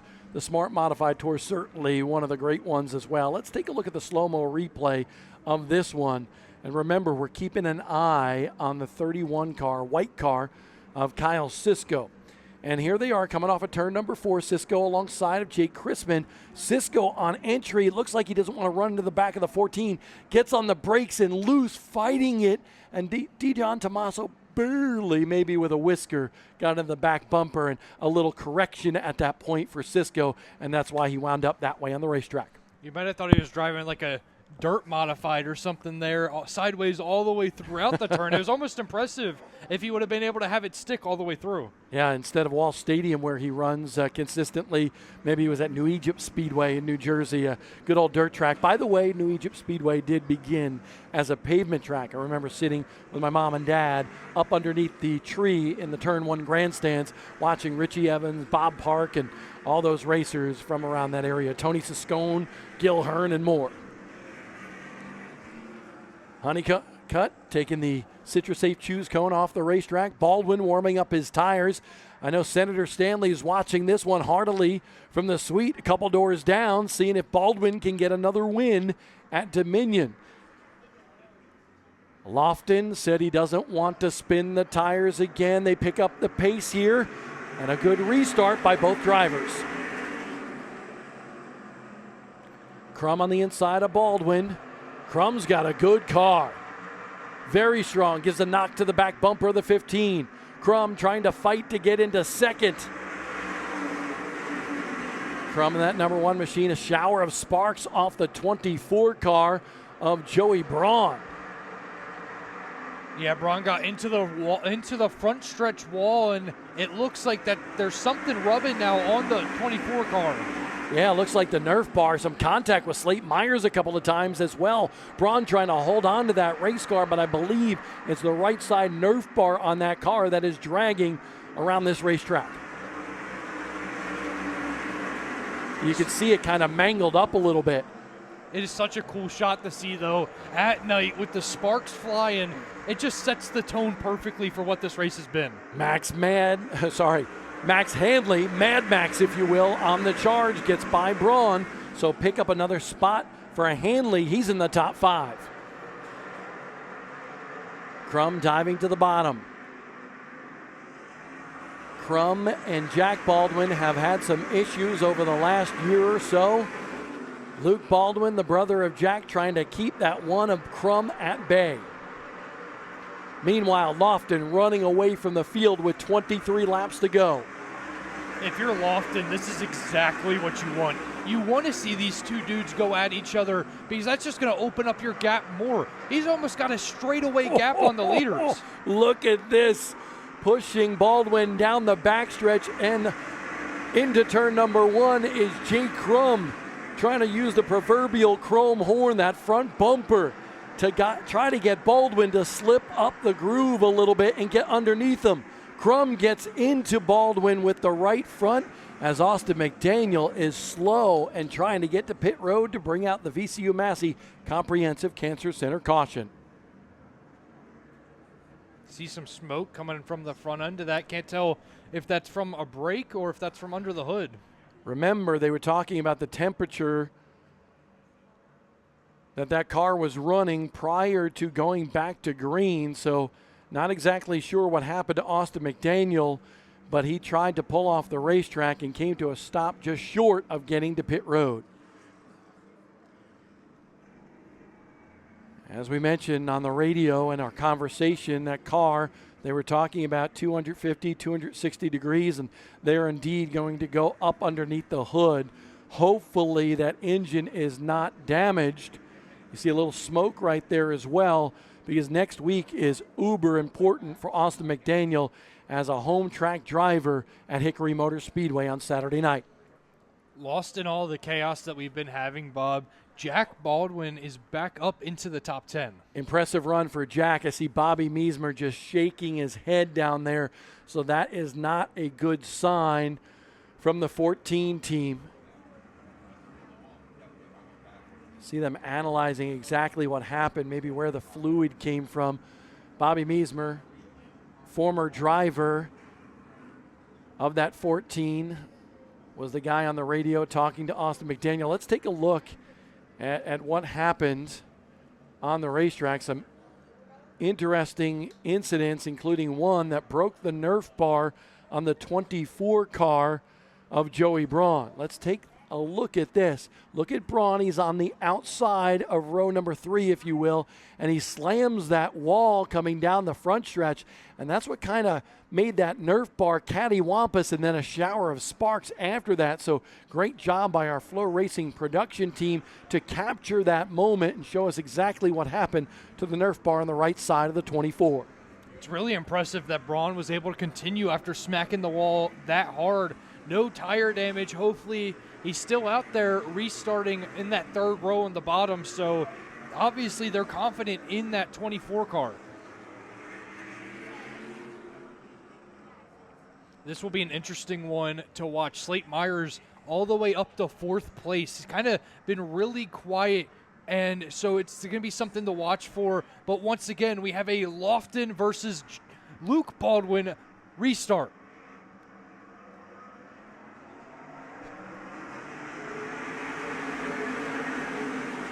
Good restart for both drivers. Crum trying to stick his nose in there again. Great run on the outside for Slate Myers in 4th in the black number 4. Baldwin cannot keep pace with Lofton. Oh, into the wall goes several guys. We're going to have to take a look at that one. But it's Jake Crum in the wall, and Slate Myers is injured in that number 4 as well. And just like that, a great run for both those drivers just comes crashing down. And this is the second restart in a row that we've seen an incident on the front straightaway that results in a caution. Crum, the owner of this race car, he pays the bills. Mount Airy Toyota is behind him 100%. But a melee on the front stretch results in Jake Crum, who came into this race 5th in the series point standings, winds up against the wall and out of this one. It's been a bad day to be in the top section of points. Whew. Let's take a look at what happened here, because it happened so quick. It was even hard for us to fathom exactly what happened. A little bobble there by Crum kind of triggered this incident down the front stretch and into turn number 1. Joey Braun was in it, but kind of went to the left and avoided most of it. Watch this. Crum, a bobble off of turn number 4, gets into Slate Myers, puts Slate up into the wall, and then Slate and Karsten DeJohn Tommaso just with that momentum into the 1. But it ends the day for Jake Crum and Slate Myers. The Myers kid having a great run up until that point.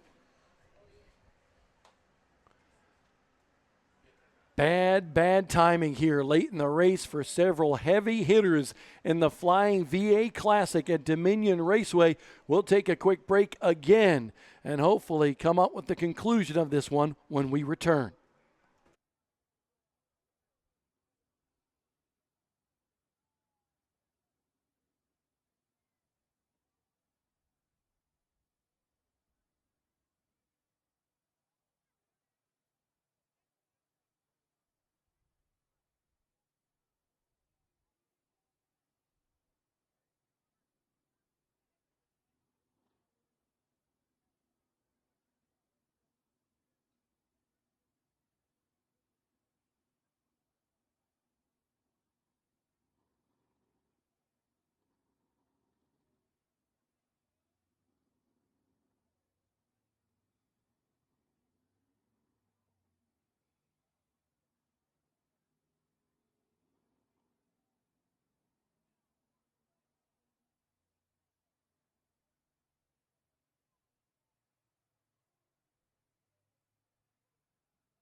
We were under red flag conditions, now back under yellow. There's Danny Bone making his way back out to the racetrack.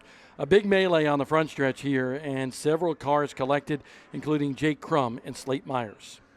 Yeah, it's really unfortunate. Two guys that really had a great run going, and especially for Slate Myers, really needed that good run just to stay along because of how rough his season has been. But then it just happens again, and he doesn't have that luck on his side right now. And we saw this last year with a couple of drivers, and they were able to change it around mid-season. So hopefully, for Slate's sake, that is the predicament he's in. He had a good run, and he's got to be proud of that. I'm sure his entire family proud of the run that he got. He was kind of the innocent victim, if you will, by Jake Crum getting a little bit loose coming off the corner and kind of getting into the side of the number 4 car. Smart officials now getting back rolling again with these race cars, sorting out the lineup, coming back to the green flag, but there's been some activity on pit road as well. We mentioned Danny Bone was on pit road. Remember, he had that incident where he had that right front damage to that race car, and I don't think that's to his liking right now, but he's trying to garner every position that he can. At the time of this caution, he was scored 24th on the racetrack, and that is the point leader of this series. One thing I am looking at, Bob, is the rookies, and William Lambros, once again, worked his way back up through the field after being in that one accident earlier in the race. There's been so many cautions that Will Lambros has just been able to methodically work his way past a few cars every restart. I thought you were mad at him for a second. You called him William. As a fellow William that doesn't really go by William, I understand. This one's going to be interesting, and we got to sort some stuff out here to figure out exactly what occurred during this. Slate Myers on pit road.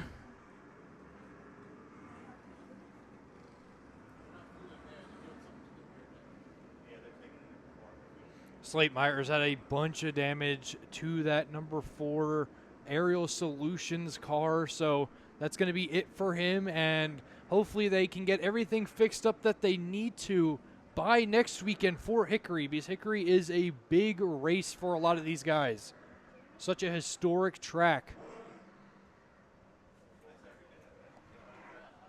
I don't see nothing. Hey, unless it's something I ain't smart enough about.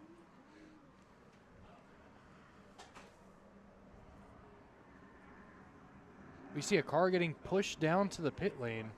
I believe that's Jimmy Wallace that's getting pushed down. It is.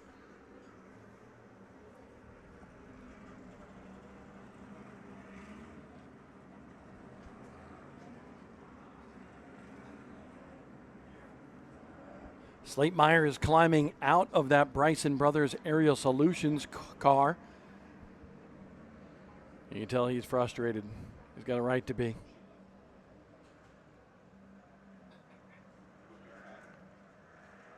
They all look like brothers down there with the same haircut. The youth of America. My son Luke is one of them. You really felt the emotion from Slate there when he got out of the car, just kind of hands on the hips, not really anything he could have done. It's a fast runner right there. Refueling that 21 car for Jimmy Wallace. He's giving out candy during the pit party. Selling T-shirts now with the nice guy on them. He's got hero cards, the nice guy. You've done a great job on giving a lot of these drivers their nicknames. Well, I think it's funny because he's a really nice guy, but sometimes he just looks really grumpy. There you see Luke Dillner, that is. He's got the hair flowing in the back as well, and kind of like he looks like the taller brother of Luke Baldwin. But yet he's 15. He's 15 and stands 6'5". Wonder where he's going. You got to know that his phone's out of power.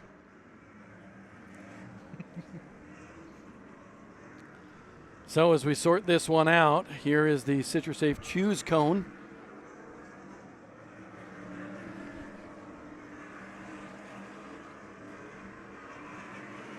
We just want to see some racing here. We're like all of y'all. Oh, good shot here by Mitch. Mitch, great shot. Appreciate the work today during this race. Field starting to slim down a little bit. Carson John Tommaso on the outside of the second row as Lofton and Baldwin continue to battle in the waning stages of this race. Oh, good run by Baldwin, but right there is where Lofton gets a little bit of an advantage. Trouble for the 33. He loses it over the bump, going to lose a bunch of spots. Jack Baldwin back to fourth. Lofton with the lead over Luke Baldwin. Joey Braun in third. And Jack Baldwin in the fourth spot. Long Island base drivers in second, third, and fourth. New Jersey in fifth. Late in the going in the Flying VA Classic.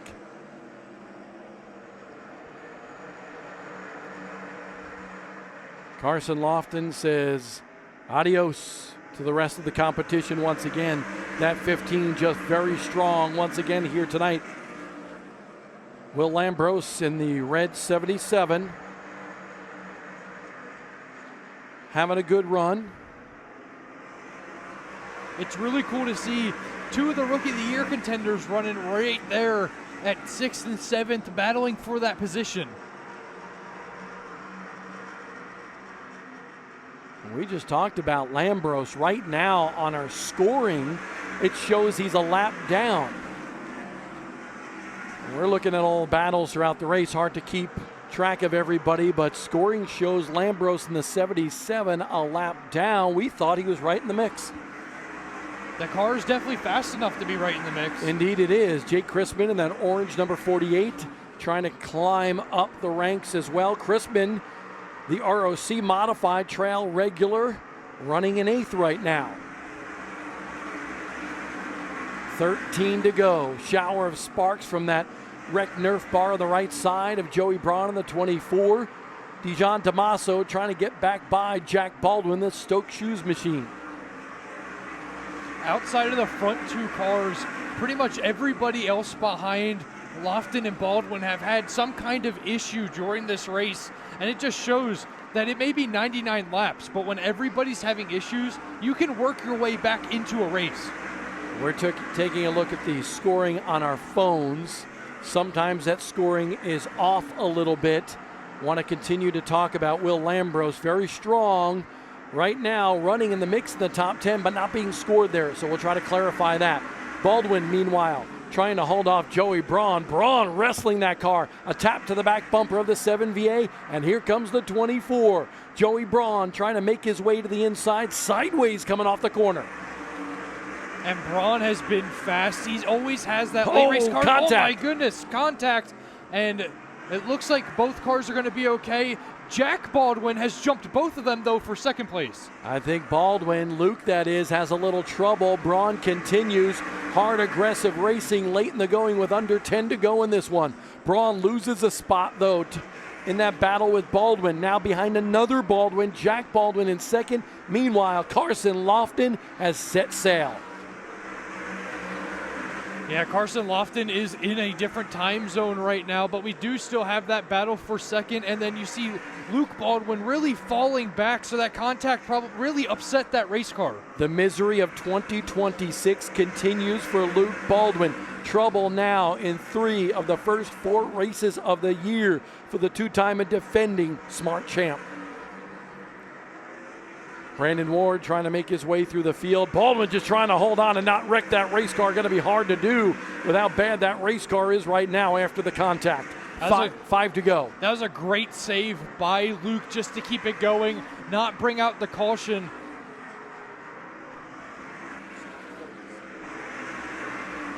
Four to go for Carson Lofton. We'll widen out our cameras here and show the big gap for that Shady Grady Racing team. Look at that huge lead over Jack Baldwin in second with 3 to go. Joey Braun in third. Scoring is wrong on the top of your screen. 1 lap to go for Carson Lofton. The Lofton family has been around Southern Modified Racing for a long time. This win will mean a lot to the teenager tonight, Carson Lofton will win the Flying VA Classic at Dominion Raceway. And I apologize, 1 lap to go in this one.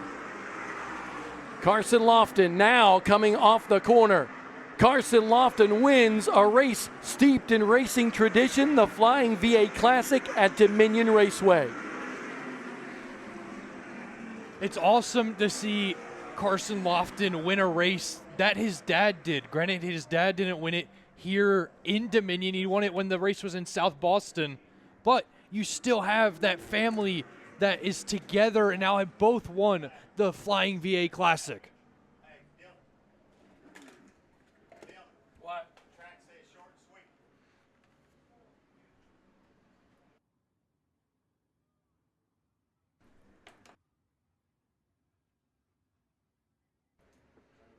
Carson Lofton is going to sit there right at the exit of turn 4 as they prepare for the Hendrick Legacy Lap that every winner gets to do here in the Flying VA Classic.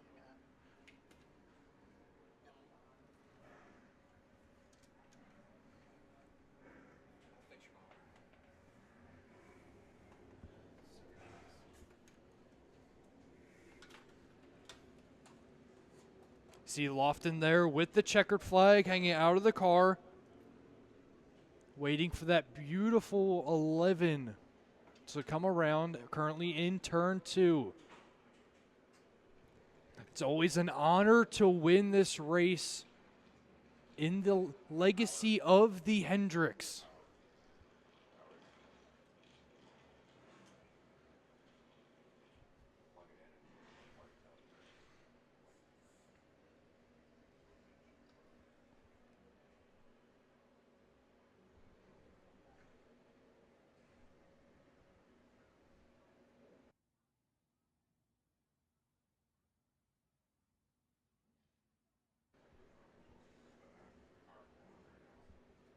Here comes the beautiful 11 car. And both the checkered flags hanging out of the car, and we're going to get the Hendrick Legacy Lap. Carson Lofton dominated this race.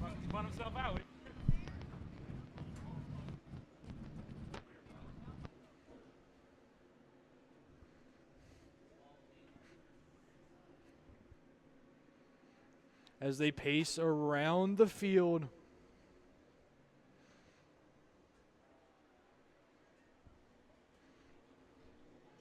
Lofton leading almost every single lap tonight. Got the lead early on in the race on an early restart against Brandon Ward and never looked back. This car was truly unstoppable tonight.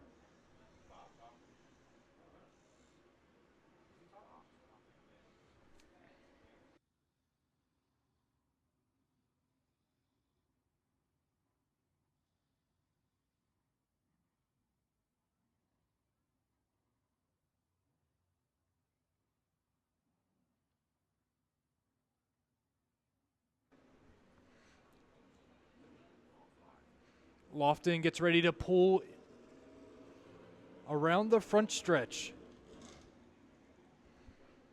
The second and third place finisher cars are parked along the front stretch with everybody else. It's going to be Joey Braun, who finished in the second place, and Jack Baldwin continuing his hot streak, coming home in third. Here comes Lofton into victory lane.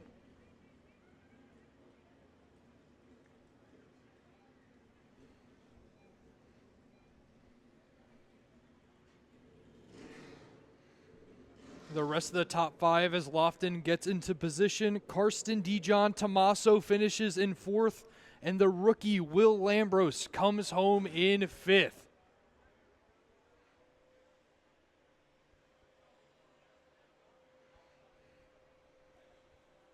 The 11 and 15 park nose to nose in victory lane as they get everything set up for the Loftons to celebrate this victory.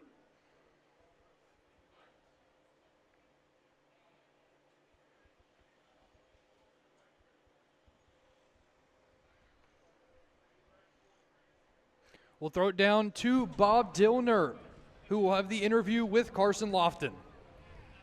Carson Lofton sitting inside his race car. This family steeped in Southern modified racing tradition. Third generation racer is Carson Lofton. His dad, a 9-time winner in the Smart Modified Tour, and now Carson Lofton winning a traditional race, the Flying VA Classic, here at Dominion Raceway. A shower of water for the teenager as he wins a big one here, taking the Hendrick Legacy Lap. Paulie Hartwig, the racer, helping out Carson Lofton. But I want to know first, with your family history in Southern Modified Racing, to take that Hendrick Legacy Lap with that Flying 11, what does that mean to you? It means so much because the history of modified racing in my family all came from modifieds, and thankfully I've got an opportunity in the car store to kind of venture out. But I'm a modified guy, man, and my dad won this race when I was at Sobo a couple years ago, and I watched him, take a victory lap in that beside the Flying 11, and just really special, man. I can't thank this group enough. They worked their tails off. We had a really good car off the truck, and I got to thank my spotter Colby. He did a phenomenal job, kept keeping me calm. I kept spinning my tires late on those restarts, and he kept me calm, and I really kept my head in the game. So just super thankful for him. Got to thank Steve Tire and Auto, the Blue Water, LNR Transmissions, JT Services, just everybody that helps in this thing. Tony's Competition Engines, Herd Hobbies, and Unique Coatings for all they do for us. Just like I say, this whole Shady Green Racing team. We got to have the Hoosier draw for the tire next here for Carson Lofton, who wins the Flying VA Classic. The pill that he will select is let's show it to the camera, number 19. That is the 19th finishing position here that will get a free set of tires. And you take a look at here for Carson Lofton, he gets the Justin's Smarty Trophy in Victory Lane in the Flying VA Classic. His dad won it years ago. Brian Lofton won the Flying VA Classic at South Boston Speedway, and now son Carson is able to accomplish the same thing that his dad did years ago, but now at Dominion Raceway. Ray Hendrick meant so much to the modified community for so many years. Great run today for Joey Braun. Good run for the 7 as well.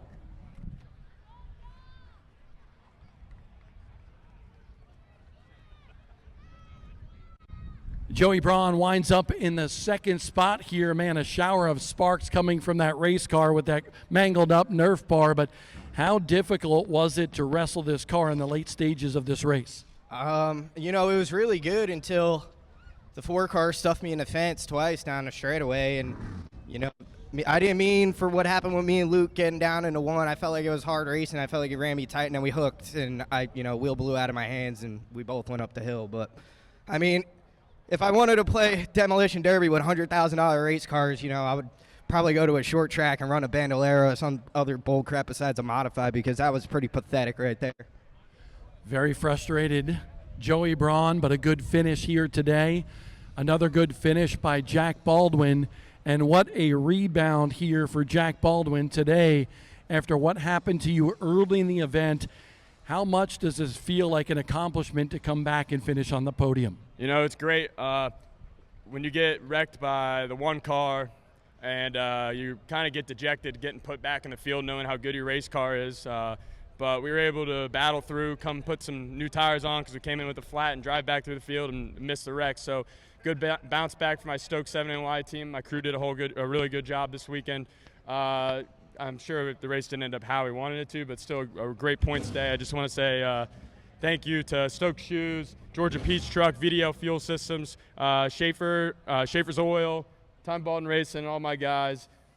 Just a good battle back to 3rd there.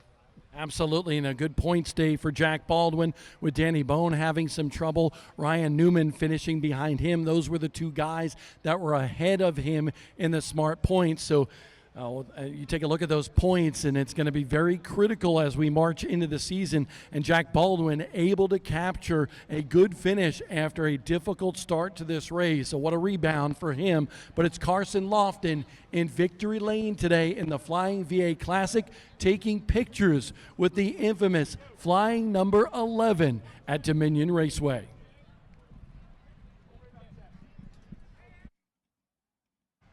We still got plenty of racing still to come here. Legends, Bandoleros, U-Cars, and the Carolina Crate Modifieds on hand here today. That'll all be live on Flow Racing.